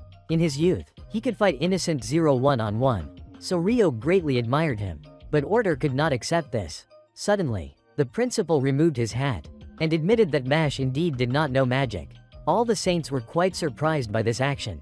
Although it was a bit rude and unrefined, he knew Mash had talent to move people's hearts. He firmly believed that someone like Mash would change the world's perspective. Because currently, anyone without magic was seen as inferior in society. So he thought it should be changed, acknowledging the injustices from the past. But Order still didn't want to impose personal opinions on the law. Rain heard this and knelt down, begging. Rain also agreed with the principal's opinion, because Rain knew Mash had proven himself worthy of everyone's trust. But the saints wanted to follow the law strictly. The old man saved by Mash also agreed that the law couldn't be changed. However, after being saved by Mash, he reconsidered. He asked to postpone Mash's sentence. No matter what, he would not change his words. Order, hearing this, had to set a condition. Mash had to be supervised by the saints, and considered a trial candidate against Innocent Zero. He also had to prove he could face Innocent Zero. This would demonstrate the selection of the saint for this year. Failure would definitely mean Mash had to die. Then Mash cut his hand in a blood oath. Ah, no, he punched straight into the ground. He resolved to use this fist to strike Innocent Zero. Back home, Mash also told everyone everything. Lance recalled the fight with Mash. Mash hadn't used magic. Truly, he couldn't use magic at all. Dot invited everyone to gear up and hit the streets. Finn thought Dot was worried about Mash. Finn didn't know what everyone was wearing. Dot was already in full armor from head to toe. So Dot came here to fight. Mash also appeared. Mash wore full gym mode, because he had never gone out to play with anyone before. So he had nothing to wear. Lance appeared. Finn was relieved seeing Lance in normal clothes, but underneath was a shirt with a picture of Lance's sister. Finn was stunned for 10 seconds with his 3 friends. Dot said on Marchette Street there was a popular game. It turned out to be the poke the nose of the koala bear game. The koala had a blocked nose, so you poke it to make it sneeze and hit the board for points. Mash wanted to try first. Dot knew new players were inexperienced and might not poke accurately. Before Dot could finish speaking, he was hit by a dart. Next was Dot's turn. Dot retaliated against Mash, so the two of them dove into American wrestling against each other. The group moved on. Lance wanted to try a new magic wand. Lance wanted to use it to prepare for the upcoming Saint selection exam. Because of Innocent Zero, the event was being held earlier this year. Abel's current coins were enough to qualify for the entrance exam, but for the sake of his sibling, Lance didn't want to give it to Mash. The group then arrived at the wand shop. Inside, there were many kinds of wands. Finn also wanted to find a new wand for himself. He summoned a wand suitable for him. Then the wand automatically flew into Finn's hand. The wand was known to release magic, so it would help the user improve their magical abilities. Next was Lance. He also successfully summoned a wand for himself. The shop owner was quite surprised, because a wand for someone with 2 stripes was very impressive. He also wanted Mash to try. Finn thought if Mash tried, his lack of magic would be revealed. But Mash decided to try. Mash saw a wand on the ground. The owner said it had been there for a very long time. It was so heavy that no one could lift it. It was said that fairy water spurted from beneath it. Wonderful wands could be made from that water. But no muscle or magic had been able to lift it in a millennium. Then Saint Mash stepped up to it. The sea god spear, lightly raised like Sun Wukong. Ah, no, Mash lifted it. Mash also held onto it firmly. The shop owner could only gape at the scene. Thanks to Mash, the group got all the wands for free. Lemon and the captain finally arrived. Then everyone had fun together. Eating, taking photos, shopping, it was very enjoyable. By the afternoon, everyone was exhausted, but Mash felt very happy. Because he had never played like this before. So Mash promised everyone they would continue another day. The group promised to continue next time. Preparations for the basic selection exam were complete. But Mash suddenly asked to go home. Facing Rain, Mash reluctantly said he would stay. But Mash was just saying it for fun. Order was having a meal with a mysterious person, discussing a useless person wanting to become a saint. Order believed the principal was old, so he no longer made proper decisions.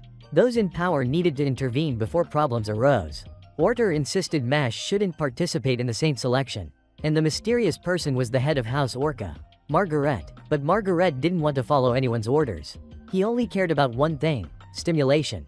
Order also mentioned that Mash was stronger than the head of House Lang, Abel. Margaret felt it still wasn't enough stimulation.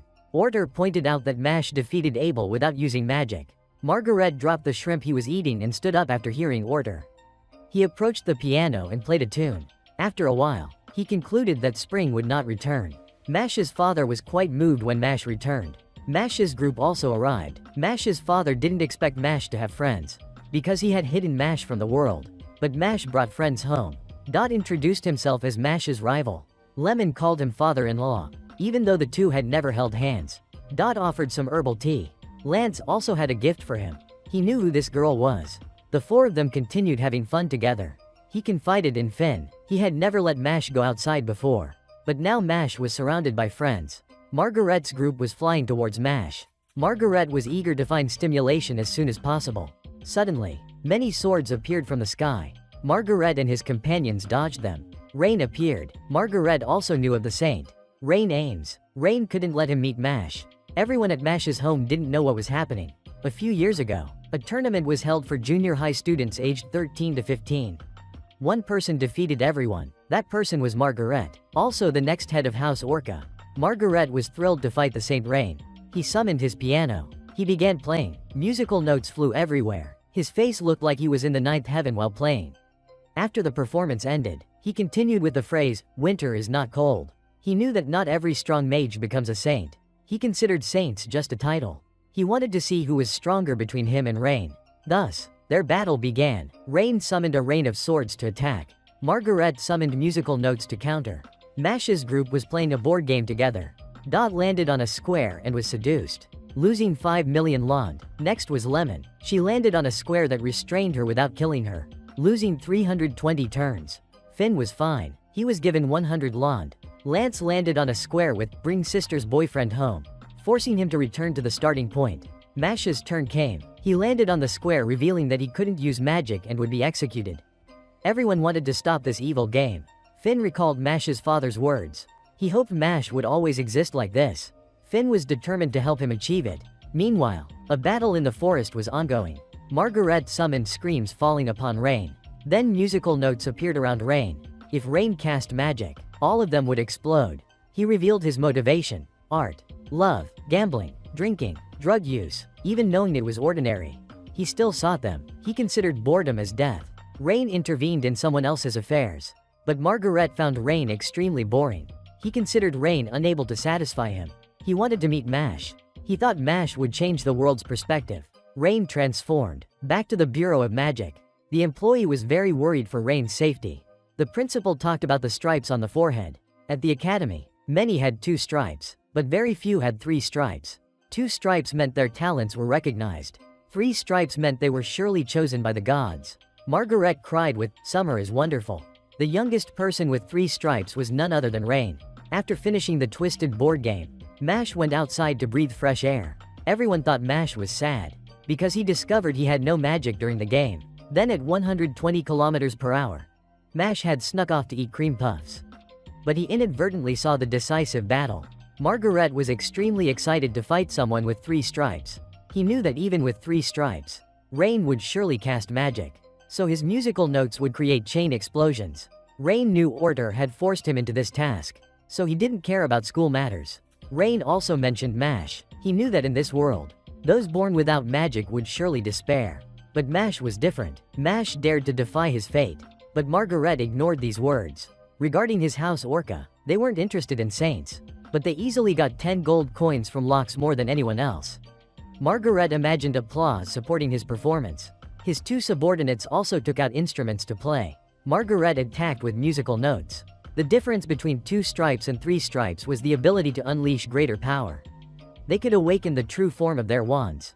Rain then activated his wand. Margaret was quite surprised. All his attacks were pushed back. True power could call upon the god inside the wand. Rain summoned his god. Margaret raised a sound shield to block it, but it couldn't do anything at all. The attack created a large crack. The 3rd stripe was also hidden by Rain. Mash stepped forward and thanked Rain.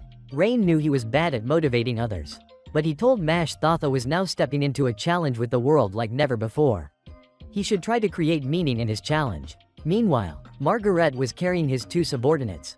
His hands were injured, but he witnessed the giant wand increasing output power. Even basic magic increased to level 2. He wanted to try level 2 magic too, but he prioritized saving his 2 subordinates. Previously, Mash had divided the coins earned from House Lang among Finn and Dot. Actually, it was to allow all 3 to participate in the entrance exam. Finn didn't dare take the exam. Dot couldn't sleep the whole night. She kept waking up to check if everything was ready. Mash's father also knew everyone knew Mash had no magic. He knew Mash had to do it. He apologized and took responsibility. He should have given Mash a normal, full life, but Mash felt very happy. Because the old man was always watching over him. He could go to school, even a little, and have friends. He could also eat many cream puffs. So Mash was very happy. The path to becoming a saint was divided into 3 stages.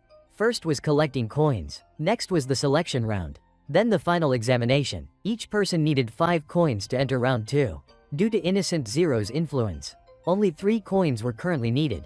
So Dot and Finn could also participate. Lance had 5 coins. Margaret also participated with 5 coins. Mash entered the arena. Order appeared and promised to supervise Mash closely. Mash declared he would defeat everyone with what he had. Mash's appearance caused the audience to go wild. Shouts demanding Mash leave appeared as well. Finn knew Mash's life depended on this exam, so he encouraged Mash, but Mash became discouraged and leaned back. Then the exam among 3 houses, with 12 participants, began. It was called the Fear of the Dead. The rule was to find a key hidden in the arena, then escape. The key was inside a luminescent fish bubble. Everyone had to use magic to pop it. They also had to escape before 3 executioners caught them. The official zombie hunt round began. The battle was broadcast live through mirrors. Anyone trying to cheat couldn't. The battle officially started. Everyone began moving. Finn wanted to go home. One participant was spotted by an executioner. He reacted and attacked immediately. But it was useless. The executioners were immune to all magic. Within 2 minutes, the young man failed. There were no clues about the key's location, but they had to search and evade. Everyone planned their strategy. The exam tested handling unavoidable situations. When facing an overwhelmingly strong enemy, running away was the best strategy. After someone was eliminated at the start, the audience criticized the participants' abilities this year. Mash punched an executioner directly. Everyone watching thought, "What the hell?" The executioner held his stomach begging for mercy. But unexpectedly, the executioner recovered. They weren't spirits, so no matter what was done, they would heal. Mash stopped fighting. He ran to find the key. But Mash's body began shrinking. Someone had helped him. His name was Max, a 3rd-year student. He used magic on Mash. Both returned to normal when the executioner left. Max's magic could change object size. He wanted to cooperate with Mash to pass the exam. Max thought the key was within the executioner's area. Mash froze hearing Max's analysis. The plan was to follow the zombies. They moved quietly and stealthily. Suddenly Mash hit a rock, but he used a Michael Jackson stance and didn't fall. Max's reasoning was correct. The executioners were guarding the key bubble. Max began thinking of how to get the key, but his hand reached faster than his brain. The alarm went off. They were chased by the zombies. Max continued planning to get air into the bubble. Mash thought just stabbing it would make it pop. His hand moved faster than his brain again. Both continued being chased, but he couldn't do anything at all. The attack created a huge crack. The third stripe was also hidden by Rain. Mash stepped forward and thanked Rain. Rain knew he was terrible at encouraging others, but Rain let Mash know. At this moment, Mash was stepping into a challenge the world had never seen, so he should try to give meaning to his own challenge. On the other side, Margaret was carrying his two subordinates. His hand was injured, but he witnessed a giant wand enhancing the output power. Even basic spells were upgraded to rank 2. He also wanted to try a rank 2 spell, but he prioritized saving his two subordinates. The other day, Mash had shared the coins earned by the Lang family to Finn and Dot, so that all three could participate in the entrance exam. Finn didn't dare to take that exam. Dot couldn't sleep all night, constantly waking up to check if his preparations were enough. Mash's father also knew that everyone knew Mash had no magic, and he knew that Mash had no choice but to carry out everything. He apologized and took responsibility himself. He should have given Mash a normal and complete life, but Mash felt very happy, because the old man was always watching over him. He had been able to go to school, even just a little, and made friends, and he got to eat a lot of cream puffs. So Mash was very happy. He learned that the path to becoming a saint was divided into 3 stages. First was the number of coins. Then came the selection round. After that, the final choice test. Each person had to have 5 coins to enter round 2. Due to the influence of Innocent Zero, currently, only 3 coins were enough to qualify. Therefore, Dot and Finn could also participate. Lance had 5 coins in hand. Margaret also participated with 5 coins. Mash also entered the arena. Orter appeared and promised to monitor Mash very closely. Mash asserted he would defeat everyone with what he had. Mash appeared, causing the entire audience to panic. Shouts telling Mash to go home also appeared. Finn knew Mash's life depended entirely on this test, so he went to encourage Mash. But Mash had already lost motivation and retreated. Then came the test among the 3 houses. It included 12 contestants and began. It was called the Obsession of the Dead. The rule was to find the key hidden in the arena, then escape from it. The key was inside a lantern fish bubble. Everyone had to use magic to burst it. At the same time, they had to escape from 3 executioners. The official zombie hunting elimination round began. The match was broadcast live through mirrors, so cheating was impossible. The official match began. Everyone started moving. Finn wanted to go home. One contestant was spotted by an executioner. He reacted and attacked immediately, but it had no effect. It turned out these guys were immune to all magic, and so the young man failed in less than 2 minutes. There were no hints about the key's location, but everyone had to search and avoid danger. Each person reasoned and made their own plan. The purpose of this test was that zombies couldn't be affected by magic. So when fighting an overwhelmingly strong enemy, fleeing was the best strategy. The exam wanted to test how to handle unavoidable situations. After someone was eliminated at the very start, the audience criticized the abilities of this year's contestants. About Mash, Mash punched an executioner directly. Everyone watching only knew, what the hell is happening? The executioner clutched his stomach, begging for mercy, but unexpectedly, that executioner revived, because they were not spirits. So whatever you did, they would recover. Then Mash stopped fighting. He ran to find the key, but Mash's body was shrinking. It turned out someone had helped Mash. His name was Max, a 3rd-year student. He used magic on Mash. Both returned to normal when the executioner left. His magic could change the size of objects. He wanted to cooperate with Mash. To pass this exam, Max thought the key was within the range of the executioners. Mash froze upon hearing the analysis from his senior. The plan was made. They would follow the zombies. Both moved quietly and lightly. Suddenly Mash bumped into a rock, but he used a Michael Jackson pose and didn't fall. Indeed, Max's reasoning was correct. The executioners were guarding the bubble containing the key. Max started thinking of a way to get the key, but Mash's hands moved faster than his brain and touched it. The alarm rang. They were chased by the zombies. Max continued thinking about how to put air into the bubble. Mash thought it would be enough to stab it to burst, but again, his hands moved faster than his brain. Both continued to be chased. Next, Max thought of destroying the air tank. then the bubble would probably fall on its own. But life was not as easy as that. The air tank was destroyed, but the bubble didn't burst at all. Max thought the only way was to use magic to make it explode. But he didn't know which spell to use. Mash looked at the crack and immediately came up with an idea. After the zombies moved, Max enlarged the bubble. Even if the bubble burst, the alarm would still go off. So theoretically, it was impossible to enter. Mash began dancing and moving inside. The audience didn't understand what Mash was doing. Mash pressed his head to the ground. Then he spun his head hip hop never die and created a vortex. The plan of both was for Max to blow up the bubble. Then Mash would blow air into the nozzle by enlarging it. Abel's group just gaped in astonishment. Lemon had already missed the fourth beat. Then the bubble exploded. The key also appeared, and Mash successfully obtained the key. Of course, a chase immediately followed. As for Lance, he also successfully got the key. By increasing gravity pressure on the bubble, Dot and the other players also got their keys. On the other hand, Finn was still trembling, sitting still. He begged for mercy after hearing the noise. Dot came and promised to help Finn, but Dot's head was already gushing blood. After the celebration together, Mash gave the key to his senior. Because thanks to his senior, Mash was able to get the key. Max admitted Mash was a good person, but he still wanted Mash to keep it, and only helped Mash find the way out. It turned out he had heard Rain talk a lot about Mash. Max knew how to get the key, so next time, he could do it alone. Mash realized this and left as well. Mash thanked his senior very much. Then, Max was immediately attacked. Indeed, Max's bad premonition became reality. The attacker was from the Orca house. His name was Carpaccio. Being the senior, Max decided to confront him. The contestants who had obtained the key also came out. Mash also came out. Finn still had no strength at all. Dot was also seriously injured while helping Finn. Mash recounted that someone had helped him get the key. The last player finally stepped out. Max returned covered in injuries. But the final winner was Carpaccio from the Orca house. He had been very brutal with Max. Then he even stomped on Max's head. He regarded everyone as trash. Mash stepped forward and asked what he was doing. He grabbed a cup of water, then splashed it all on Mash's face. He also regarded Mash as trash. But Mash caught the water into a shake bottle and shook it. Because 3 p.m. was the time to drink whey protein, Mash asserted that even if he was trash, currently, Mash felt no one was stronger than him. Then even the saint got confused when he spoke. Carpaccio was also shocked to hear that. But both were told to stop by the organizers. And now it was time to enter round 2. 3 blocks suddenly appeared in the air, then shone directly down, causing the house uniforms to change color accordingly. And the next test was the life crystals. This time, it would be a team battle. The participants were divided into 3 teams. The rule was to take your crystal and destroy the opponent's crystals. The team whose crystals were completely destroyed would be eliminated.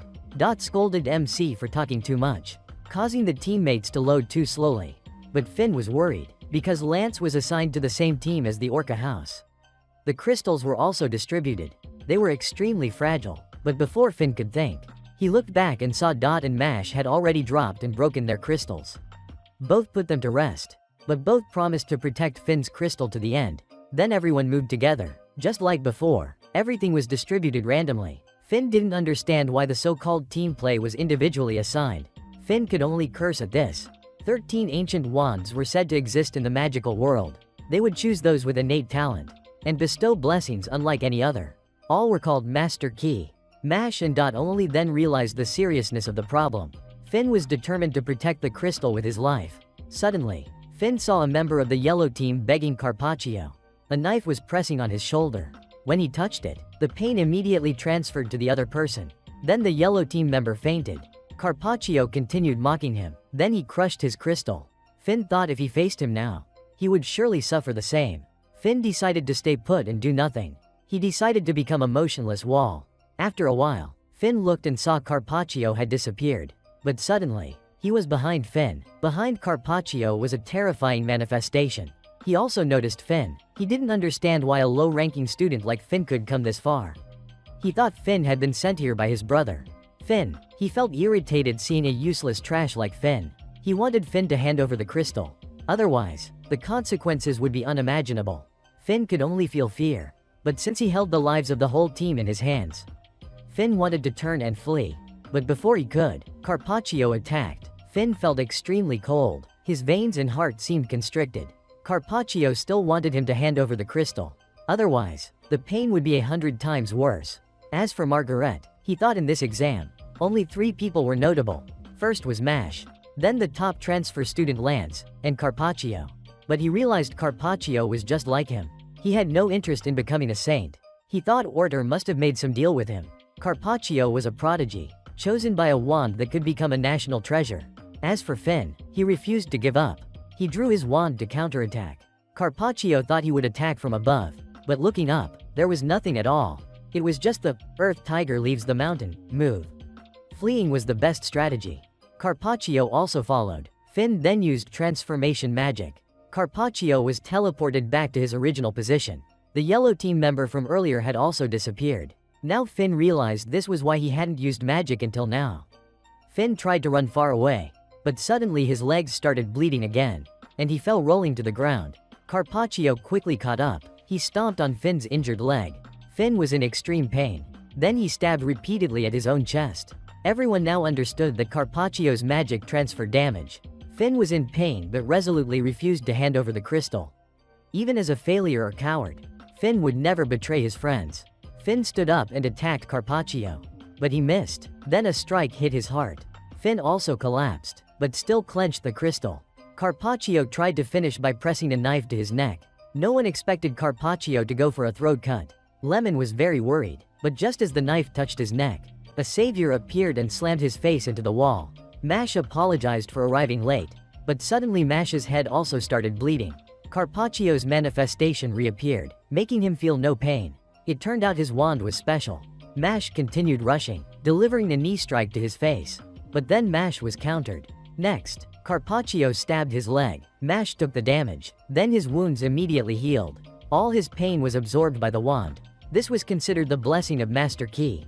An ancient wand, its power activated automatically when it chose him. Since birth, he had never felt pain. He was curious about the feeling of pain. But someone like Mash would never be able to do that. He continued stabbing Mash repeatedly.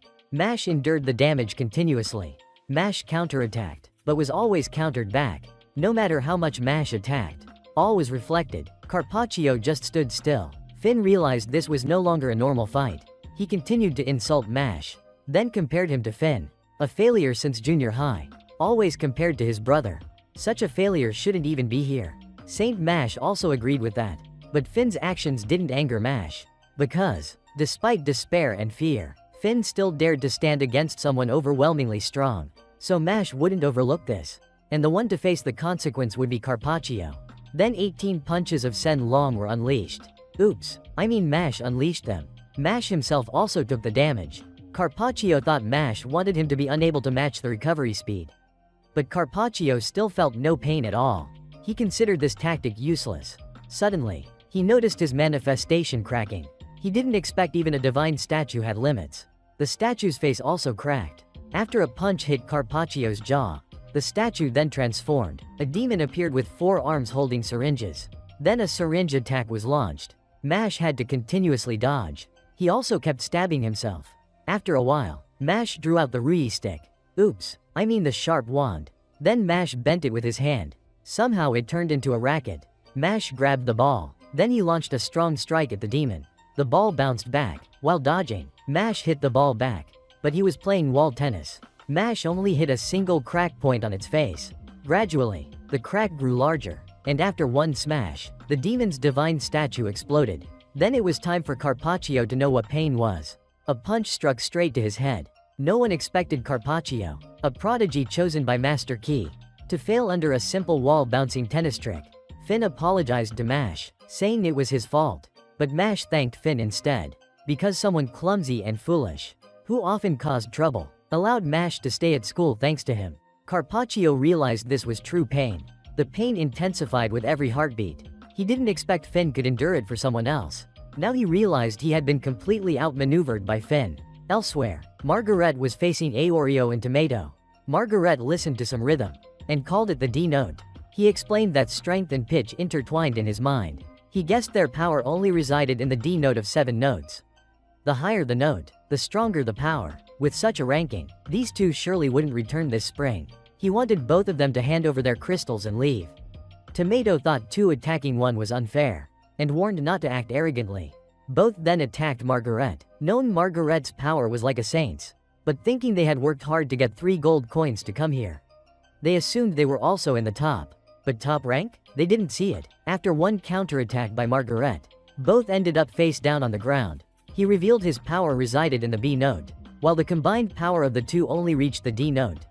Then Margaret lightly took both of their crystals. He left afterward. Then an announcement was made. The red team was officially eliminated. So the round ended. Now realized, what the hell?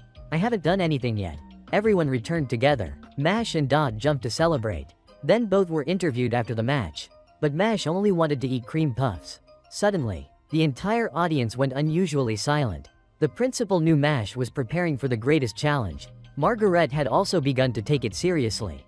Seeing him like that, the audience started to be intimidated. Then he checked the rice season had been harvested. "Let's go fly kites together," he said. He was eager to move on to the next test. Suddenly, Mash felt pain in his body. But actually, Mike on Mash's chest warned him to be careful. Regarding the principal, Caldo arrived. Caldo knew that facing Margaret would be an obstacle for Mash. The reason Rain became a saint in his second year was that most of the time, Margaret did not take any tests. As head of the talent department, Caldo carefully checked each contestant every year. And Caldo saw Margaret was the most suitable to become a saint. After witnessing Margaret's performance that year, Caldo sided a little with Margaret. Caldo didn't understand why the principal supported Mash, since Margaret almost qualified to become a saint this year. The huge difference between the two proved it. Margaret sat in the waiting room. At this moment, LeBlanc came to find Margaret. He wanted to cooperate with Margaret to make Mash fail miserably. But Margaret snapped his fingers at him. LeBlanc hit his head against the wall. He insisted he could easily defeat Mash. He even quietly informed Order. Order said he would stay silent to let Margaret complete his task. LeBlanc didn't expect Margaret to dare defy even a saint. Meanwhile, Mash was quietly confiding in himself. "If you sincerely want to know, we are willing to answer. To prevent the world from being destroyed, to protect world peace, we represent the villains, full of charm and captivating hearts." Dot accompanied with music to make the confession more vivid. Finn was speechless at the two's behavior. Lemon also appeared after missing a few episodes. In short, she had a crush on Mash. Because he was handsome, 6-pack abs, a mansion, and a G63. Done. Finn still didn't understand how he ended up playing with friends like this. And so Finn had to continue witnessing. Lemon and Dot performed a skit. "Do you want to go home with me? Number? I love G63. Done. Dot could only fall silent. Listening to her crying, what could he do without a G63? Then it was time to drink whey protein. Missing anything is fine, but not whey was impossible. Suddenly, Caldo appeared. Everyone didn't understand why a saint was here. Mash realized he was the one who had bullied his council before. Caldo wanted to pass the waiting time by playing a little game with Mash to earn some extra points. But Mash refused, wanting a little rest. Dot didn't expect Mash to defy a saint. Dot also stopped him, seeing Mash had gone too far. Caldo also mentioned that he was head of the magic talent department. So anyone wanting to enter had to go through him. If Mash didn't comply, Caldo wouldn't recognize him as a saint. But since Caldo was just head of a small department, he couldn't really enforce it. Hearing that, Mash agreed to play. Caldo also set a condition: if Mash won, he would pass the test. The rule was simple, just looking meant losing. Mash accepted. Finn and Dot thought they were returning to childhood. The game began. Caldo drew with his hand. Instantly, a circle formed at Mash's feet. The rule changed. No more rock, paper, scissors. If after 3 hours Mash didn't look toward Caldo and stayed in the circle, Mash would win. Finn realized Mash had the advantage with this rule. They would play 3 rounds. Avoiding all 3 meant Mash won. Then Caldo pointed to the sky. Mash looked down. Suddenly, an attack appeared, but Mash dodged in time and looked toward Finn and Dot. Caldo admitted Mash was clever. Then continued. This time, both sides. Finn thought Mash had to look to one side. Mash used both hands to counterattack and looked down. Caldo didn't expect Mash could block it with his hands. Then Caldo drew his sword. This sword had been ignited with Amaterasu flames using Mangekyo Sharingan by Itachi. Flames touching it would never go out. Finn saw it was too dangerous and hoped Mash would stop. Then Caldo began the final round.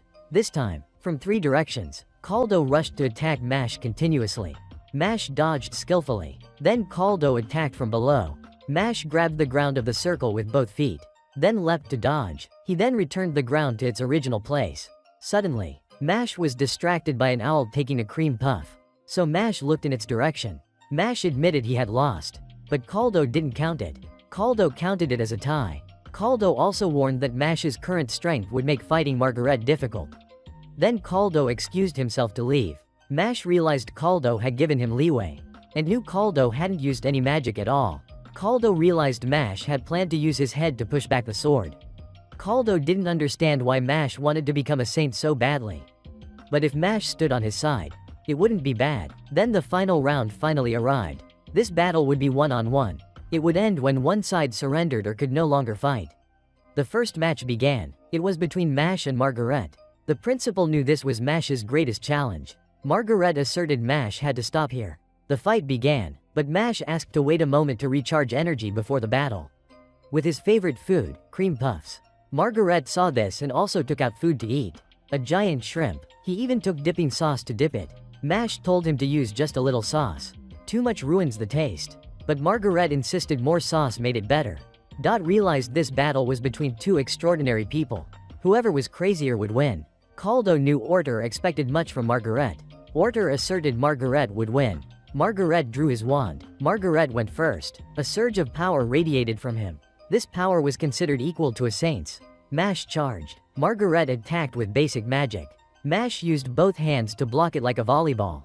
But it was as heavy as a bowling ball. Mash was pushed back into the wall.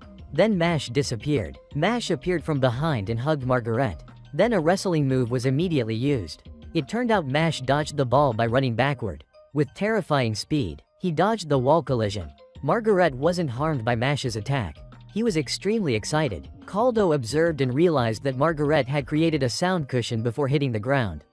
Margaret continued attacking Mash. Mash ran around the arena to dodge. Then Mash approached and punched Margaret. But Margaret anticipated it. Both paused their actions. Margaret knew Mash was trying to protect something. It turned out to be a cream puff. Margaret wanted Mash to throw it aside. He didn't want anything obstructing the battle. The audience felt overwhelmed by this survival match. Elsewhere, a mysterious person was heading to find his beloved Mash. He regarded this trip as a leisure outing.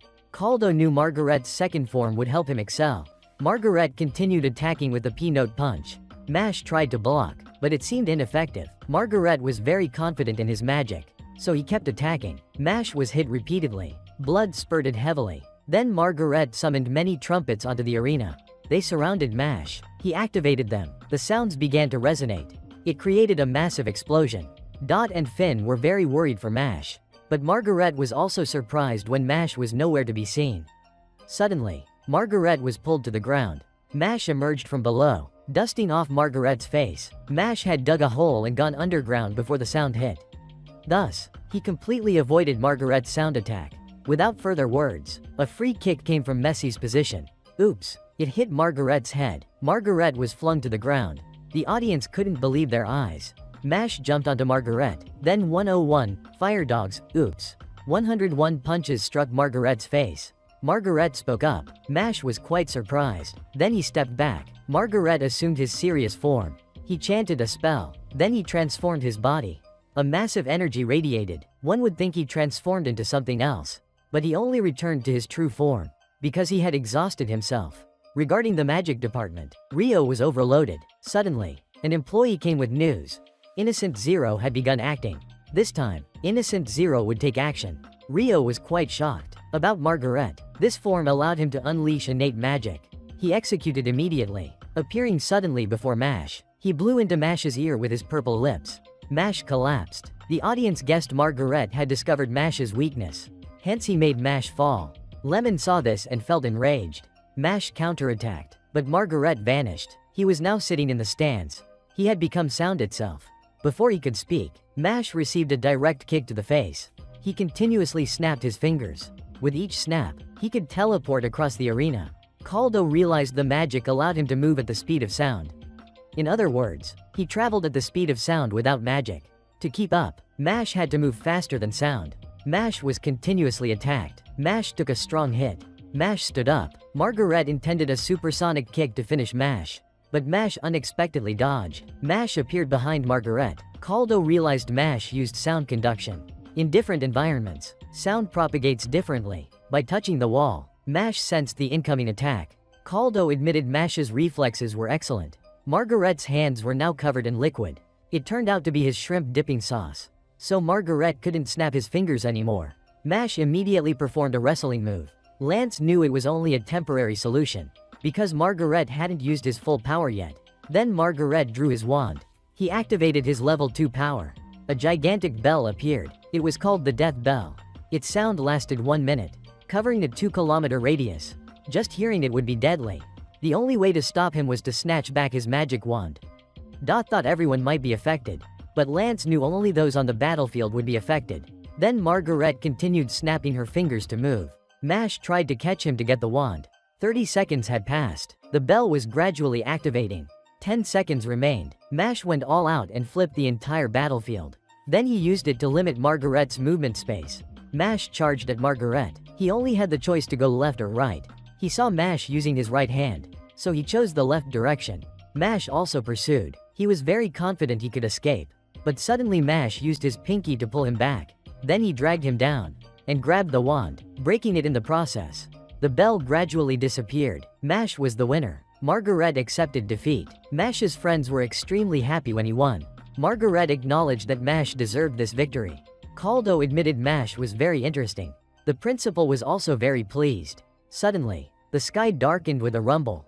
Cracks appeared in the sky. Giant dragon monsters appeared. Everyone did not understand what was happening. The group Innocent Zero was riding on their backs. One of them activated Time Stop. Everyone stood still, including Mash. That person also moved down toward Mash. He did not expect to find Mash here. He thought he would never find Mash again. His beloved son. He intended to join forces with Mash. The principal immediately stopped that. He decided not to hand Mash over to Innocent Zero. Even members like Caldo and Order were frozen. In his capacity, the principal would not let Innocent Zero act freely, even if it cost him his old life. A haircutter from Innocent Zero grabbed his scissors. He intended to attack the principal. Then he felt as if a giant axe had sliced through him. He also soiled himself when sensing the principal's deadly aura. Innocent Zero also mentioned not bullying his small allies. The principal asked him what his plan was. He replied that he only wanted to become a more perfect human. Immortal, beautiful, and strong. The principal did not expect him to want such mundane things. But he had taken countless lives. Because he believed his family existed for him. Even Mash had to exist for his benefit. Because Mash was Innocent Zero's son. He was determined to obtain Mash at all costs.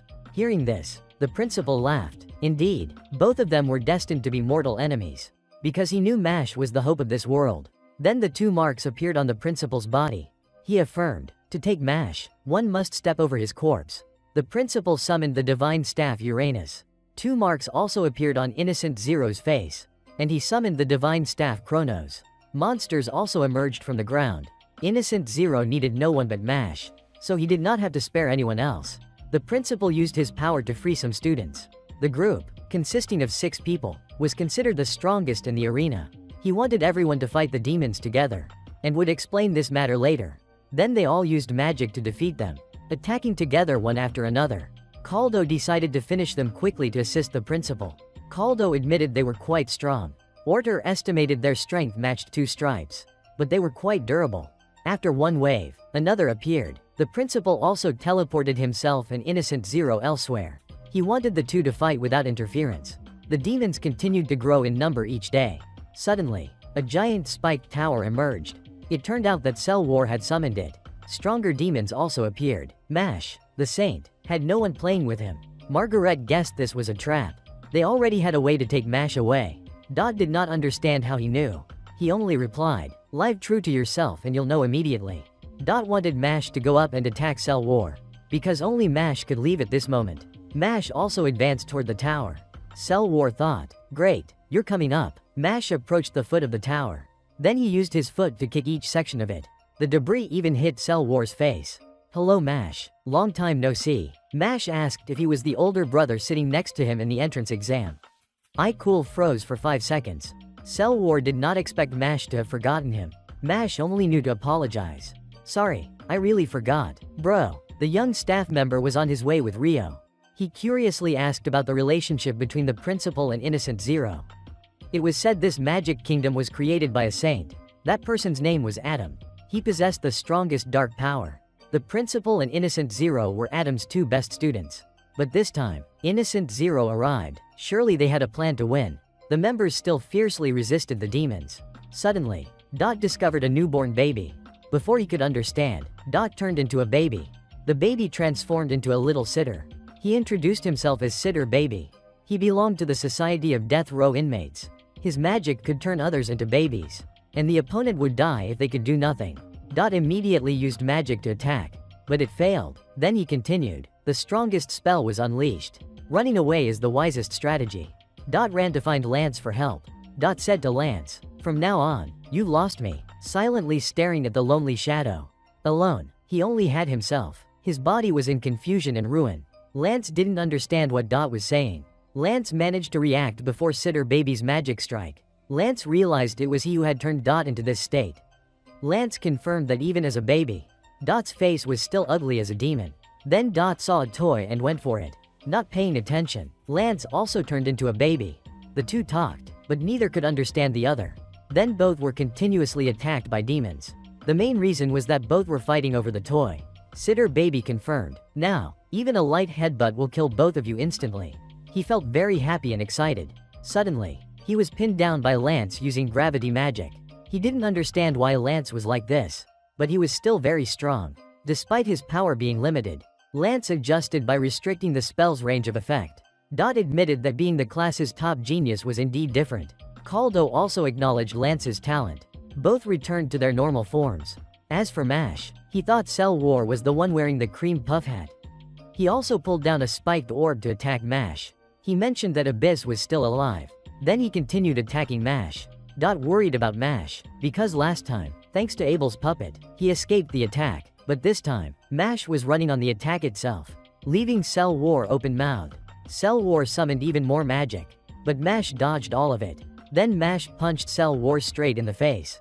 He didn't expect that previously Mash had struggled to stop them. But now everything had changed 360 degrees. Mash now remembered Cell War, because no attack could trouble Mash a second time. When the principal saw Innocent Zero's face, he knew he had abandoned humanity. Then he reverted to his familiar face from before. He believed he was more human than anyone else. His greed was bottomless. Today, he had two tasks. 1. Take Mash away. 2. Ensure the principal dies. Then he used forbidden magic, summoning a coffin wrapped in chains and a mysterious clock. The principal also recognized it as forbidden magic. It was known that Adam Jobs, a legendary mage, with overwhelmingly dominant power for centuries. He also created the foundational theories of magic, and was the head of the magical department. So he had great influence. He used his final years to support those who could not use magic. Noblesse oblige, existing for the weak, he had 3 students, and now, 2 of them were fighting each other. The coffin gradually opened. The principal was quite shocked, because inside was Master Adam. Innocent Zero had succeeded with resurrection magic, but could not bring back consciousness. And through necromancy, he used a puppet to control Adam. That was also his special ability. He attacked first. The principal fought back with all his strength. Innocent Zero knew Master Adam could not resist age, but he had restored Adam's body to its peak condition, the ultimate power of magic. He knew Master Adam had cherished the principal. Master Adam wanted those in high positions to guide the weak, but the principal saw it merely as others protecting themselves. Adam thought that was correct too, to sacrifice to protect others without purpose. He even joked about the principal's naive ideas. But he knew, one day, the principal would realize. The principal destroyed the attack. He saw that the times had changed. The past no longer mattered. What mattered was the present. He affirmed he would not hold back, even against his master, because he knew his current student was the strongest. Necros also knew clearly the identity and greatness of the principal. He continued to attack. Adam's magic could turn everything into nothingness. So he wanted the principal to be engulfed in darkness. He attacked and tore the principal's clothes. The principal realized this was Adam's peak era power. This magic was very special. It could turn the opponent's magic back into nothingness. So once cast, it was almost invincible. He knew the principal didn't use magic because he understood this. He was quite pleased with this wonderful toy. He continued to summon void snakes to attack, but he was pushed back again. Seeing this, he continued to attack. The principal counterattacked. He was stunned to see one arm and part of his head cut off. The principal's magic controlled space, so he sent part of his body to a distant place.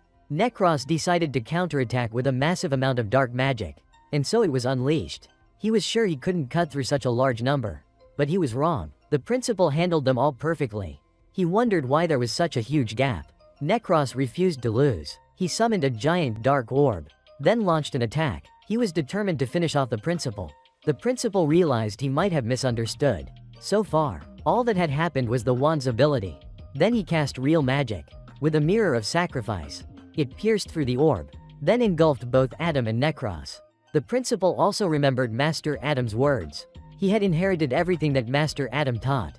Then it was time to face Innocent Zero. The members continued to eliminate the demons, but they kept reappearing endlessly. Caldo wanted to support MASH, but if he left, everyone in the stands would be in danger. Regarding the battle with Cell War asked MASH about forbidden magic to regenerate the body. Dark magic used an immortal heart from the hearts of 6 people of the same bloodline. That was why Innocent Zero had prepared 6 children to nurture those hearts. So MASH was considered Innocent Zero's regeneration, also a perfect part of Innocent Zero's body. Cell War wanted MASH to become a part closest to the saint. But no matter how he explained, MASH did not understand. Cell War seemed to think this demon was slow-witted. Then a cool wind blew. MASH went to sleep. The saint snored peacefully. Cell War did not expect this guy to be a sibling of the Pirate King. MASH woke up, but reality still remained. MASH thought Cell War was his brother. Cell War considered himself a clone created from Innocent Zero's blood, so he was born only to carry out Innocent Zero's plan. A child becoming part of their father's body was the greatest pride. He did not expect MASH to be one of them. Cell War was very angry, so he wanted to slash MASH repeatedly. Before he could speak, he was punched straight in the face. MASH wanted to take the top spot for himself. Cell War knew that since MASH was created from his father, he would also have some power. So Cell War wanted to unleash all his strength immediately. But up till now, it wasn't truly the start. Right, the third mark also appeared on his face. He began releasing power. He unleashed the wand's full power. Magic could develop in countless ways. A massive energy source erupted. Innocent Zero sought MASH only because of the heart, so he decided to slice MASH piece by piece. He attacked. MASH dodged. It was like a diamond disc, able to cut everything, and especially capable of hunting opponents. MASH's face received a light cut. Then MASH continued dodging continuously. MASH decided to charge at Cell War. Next came MASH's hamburger attack. MASH realized Cell War had kept 2 discs for defense, so if he unleashed 4, he would be in trouble. Cell War would slash everyone in the stands. If MASH dared to escape, he began activating the spiked orb. He had unleashed his full power. 1,000 diamond spikes would pierce everyone in the stands. Everything Cell War wanted. Everyone must die. He continued to attack. MASH ran. Cell War thought MASH had given up. But suddenly, MASH said hello from behind. MASH had run a circle to cut off the 2 diamond discs' tails.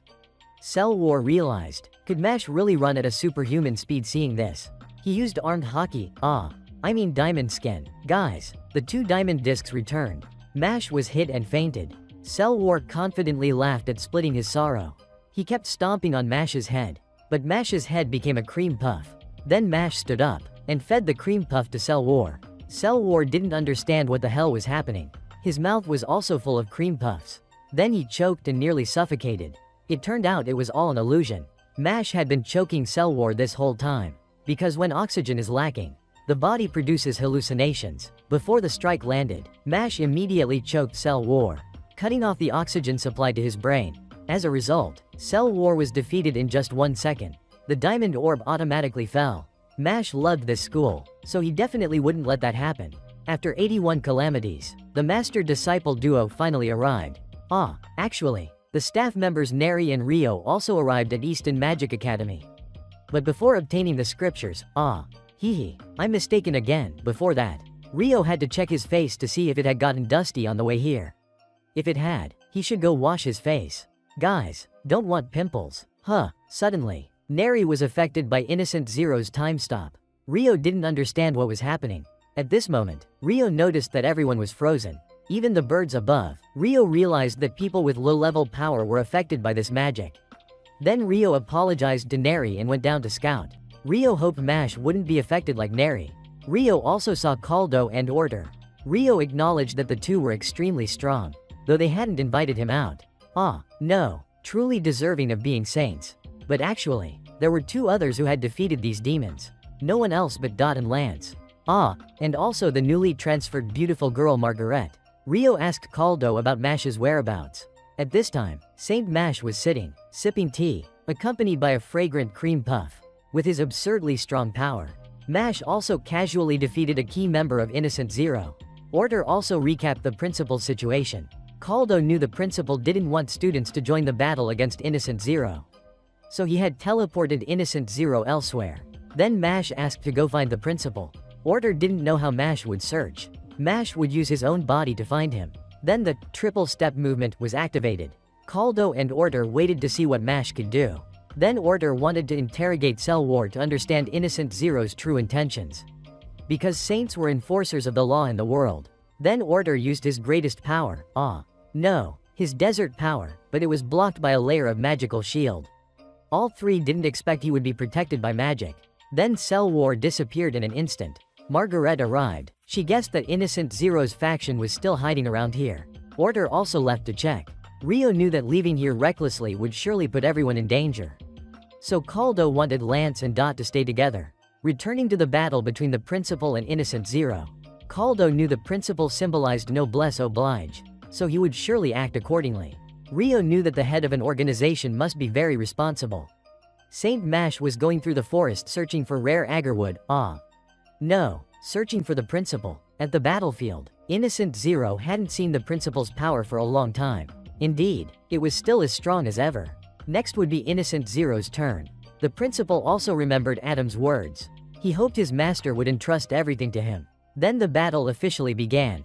The principal cut off Innocent Zero's ultimate technique, then immediately teleported behind Innocent Zero. An attack was launched at Innocent Zero's blind spot, but unexpectedly, Innocent Zero teleported behind the principal. He didn't expect Innocent Zero to manipulate time. Then Innocent Zero attacked the principal's arm. He used time aging magic.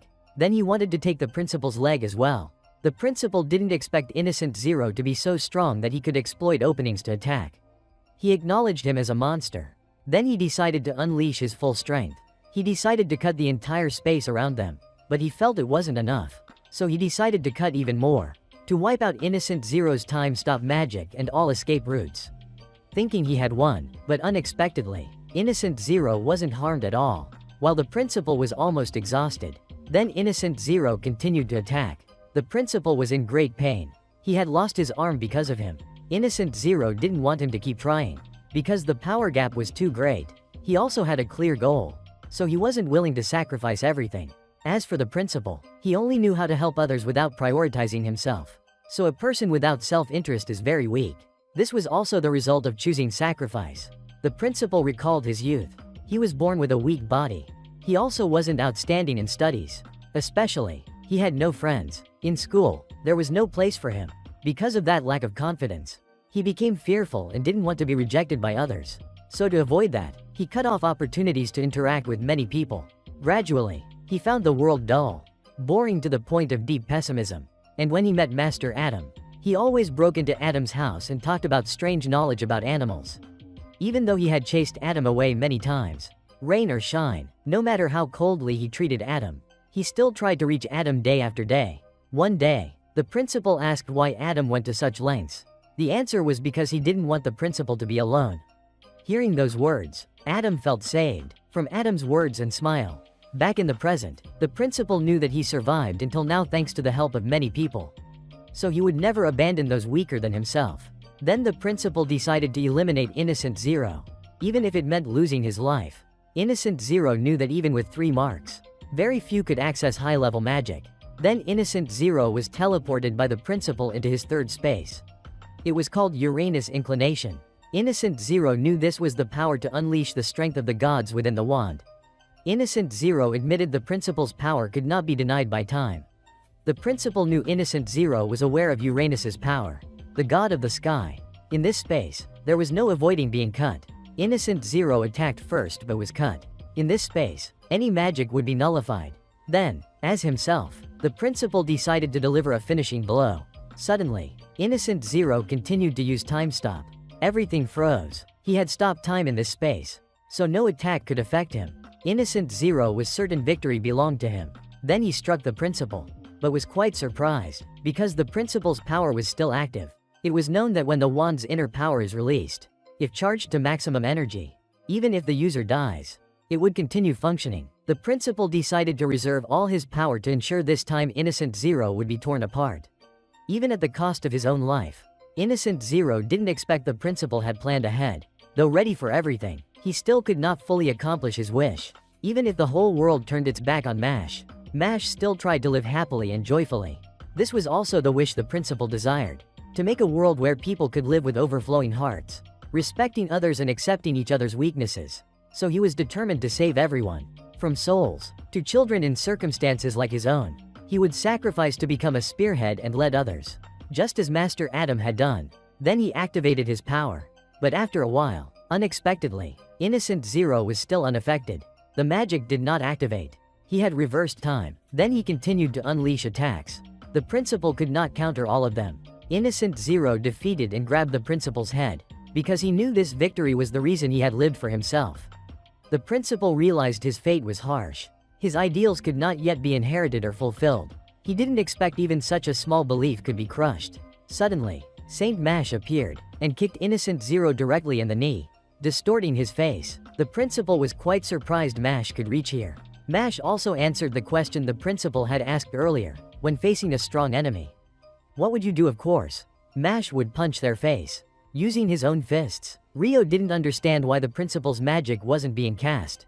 Caldo thought the time magic had been rewound. Rio wanted to investigate further, so he left this place to Caldo. Then Rio immediately departed. He hoped the principal would remain safe until he arrived. Innocent Zero's face had also recovered. The principal didn't understand what Mash was doing, because he knew Mash was Innocent Zero's target. But Mash was extremely polite, always respectful of elders. Innocent Zero was pleased that Mash was here. He wanted Mash to return with him. Then he used magic to trap Mash and the principal. With body restructure, Innocent Zero could steal other skills. So this power was actually Master Adam's. Mash pulled the principal out. Innocent Zero continued to attack. He used the principal's own power, which shocked him. Innocent Zero struck, and the principal realized the magic was even stronger than his own. Then Innocent Zero's next target began shifting to Mash. The principal realized, if he got Mash, all hope would vanish. Mash charged forward, punching and kicking Innocent Zero repeatedly. But it had no effect on him. He activated Master Adam's magic and continued. Innocent Zero knew the power gap was too large, so he hoped Mash would surrender and come back with him. But unexpectedly, Innocent Zero radiated extreme pain.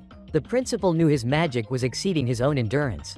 This was the price of greed. He also recalled Innocent Zero's words, and realized he wanted Mash's body. Innocent Zero's current purpose in life was to achieve the perfect state, and Mash was the best material for him. He asserted that those without magic could not survive in this world. This was also something Master Adam could not prevent. And now, the principal was no different.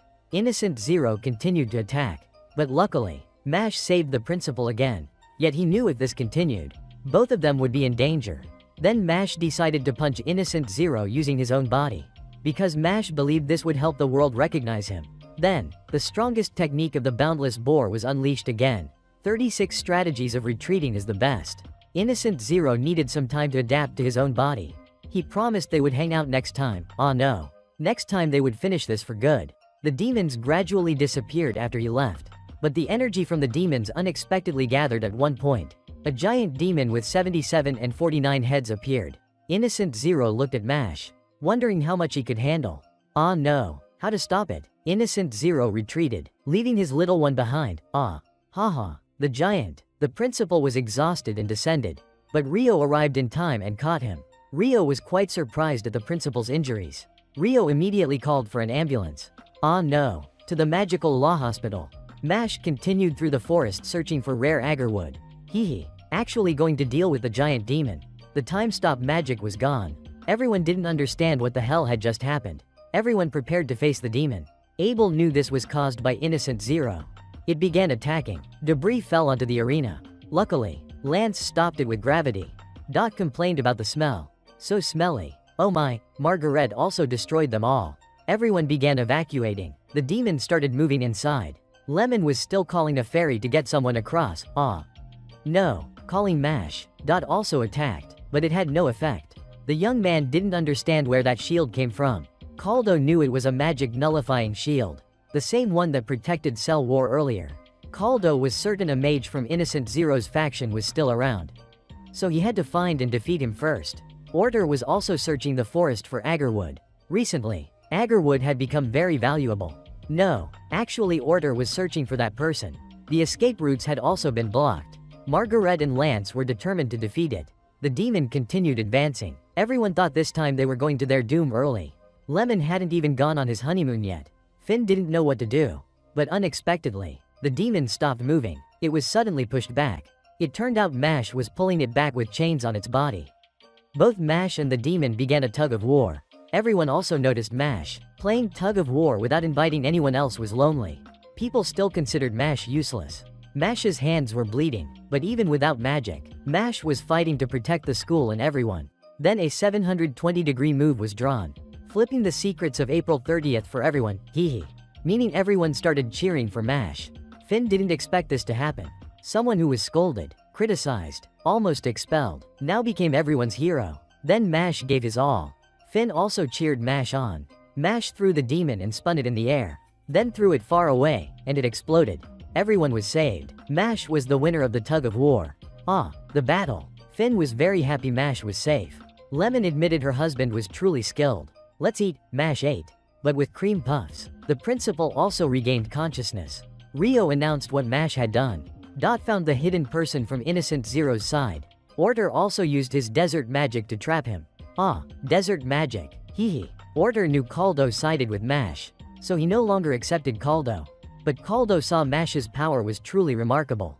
Then Caldo left. Caldo knew that eventually Order would realize that. A few days later, news of Innocent Zero attacking the academy spread across the world.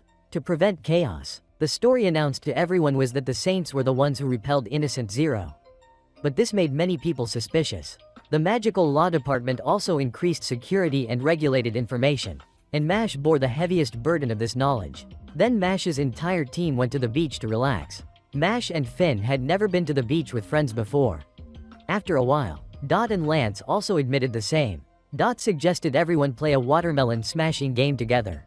Then Dot brought out the deadly watermelon. Mash took a full bite of its tentacle into his neck. Finn didn't understand why they brought it along. Deep down, Dot still wanted to eliminate Mash.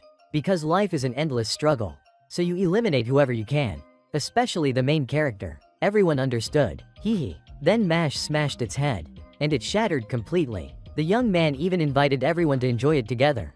Nobody expected Mash to be Innocent Zero's child. Lemon realized everything was going against the peaceful life Mash desired.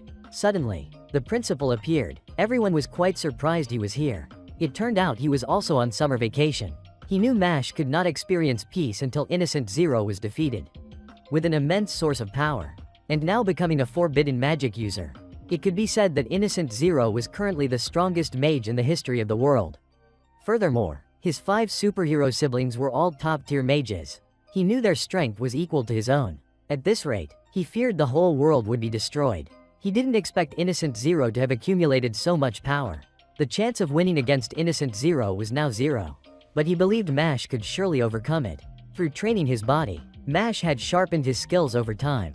Mash gained lightning-fast power, endurance, and strong will, especially an irrational source of power. This was considered the key to overcoming the strongest magic. Mash arrived. Mash knew that even facing the strongest mage, the chance of winning with magic was 50%. But with his muscles, it was 100% pure milk. No 100% victory.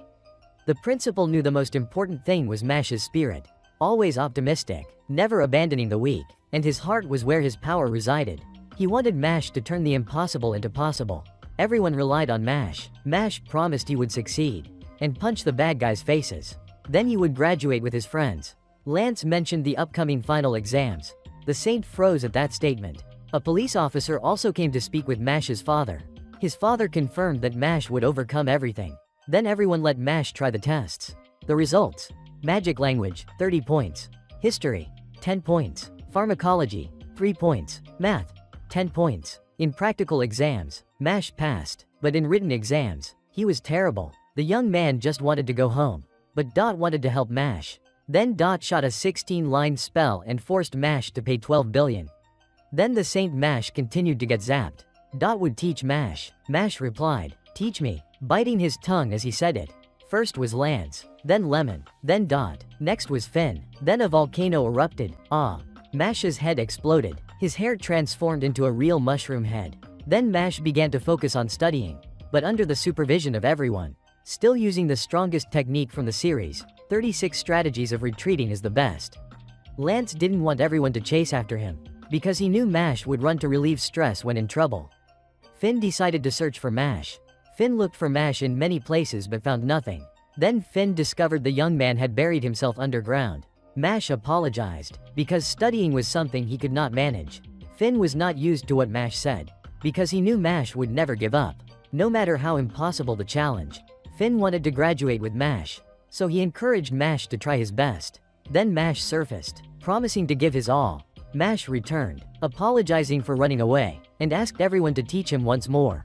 Then Mash's learning process continued. Mash studied very diligently, from morning till night, day after day, until the exam day arrived. Mash began to take the test. The young man could only cry at the exam paper. Hen Mash was also called by name. Everyone anxiously waited. He always showed a rebellious attitude toward the academy. His grades were usually very poor, but this time was different. The headmistress noticed that Mash had made an effort. Mash crowed loudly. Then everyone got a beating for making the saint explode. The captain came to deliver the news. Even though he spoke a language I didn't understand, I still reviewed it, but Lance understood. After reading the news, many people flocked to the school grounds. They were protesting to have Mash expelled. People didn't want an incompetent person studying at the top academy. Then it was Lemon's turn to speak. She started saying bitter words, then opposed everyone else's opinion. People didn't want someone like Mash to become a saint. Lemon, claiming to be Mash's future wife, continued to argue with everyone. Then Dot appeared. Dot declared herself Mash's manager. Dot read statements on behalf of Mash, then concluded with action. "I've tolerated you for too long," she said. Then the two transformed into a cat and a lion to silence everyone. Someone threw a stone, and it hit Lemon in the face. Mash stepped out, but Lance stopped him. Lemon decided to take responsibility with her husband. She didn't want Mash judged for such trivial reasons. So no matter how many stones or criticisms were thrown, Mash remained the kindest person. The one throwing stones thought if he caught Mash, he would become famous. He considered incompetent people as unworthy of being human. Then he judged Lemon the same way. People also threw stones in support. Mash appeared in time and caught all the stones. The stone thrower wanted everyone to catch Mash. He summoned an iron plate to trap Mash. It was 15 centimeters thick. Before it could explode further, Mash destroyed it. He didn't understand what the heck happened. He never expected that something meant to trap monsters could be destroyed like that. Then came more spell attacks, but this time nobody paid for them. Mash even threw them back at him. Mash declared to everyone, "I will be the leader in this magical world, even if I don't have magic." The principal also appeared. He spoke to everyone about Mash's fate. After the exams, the magical law department would make a decision.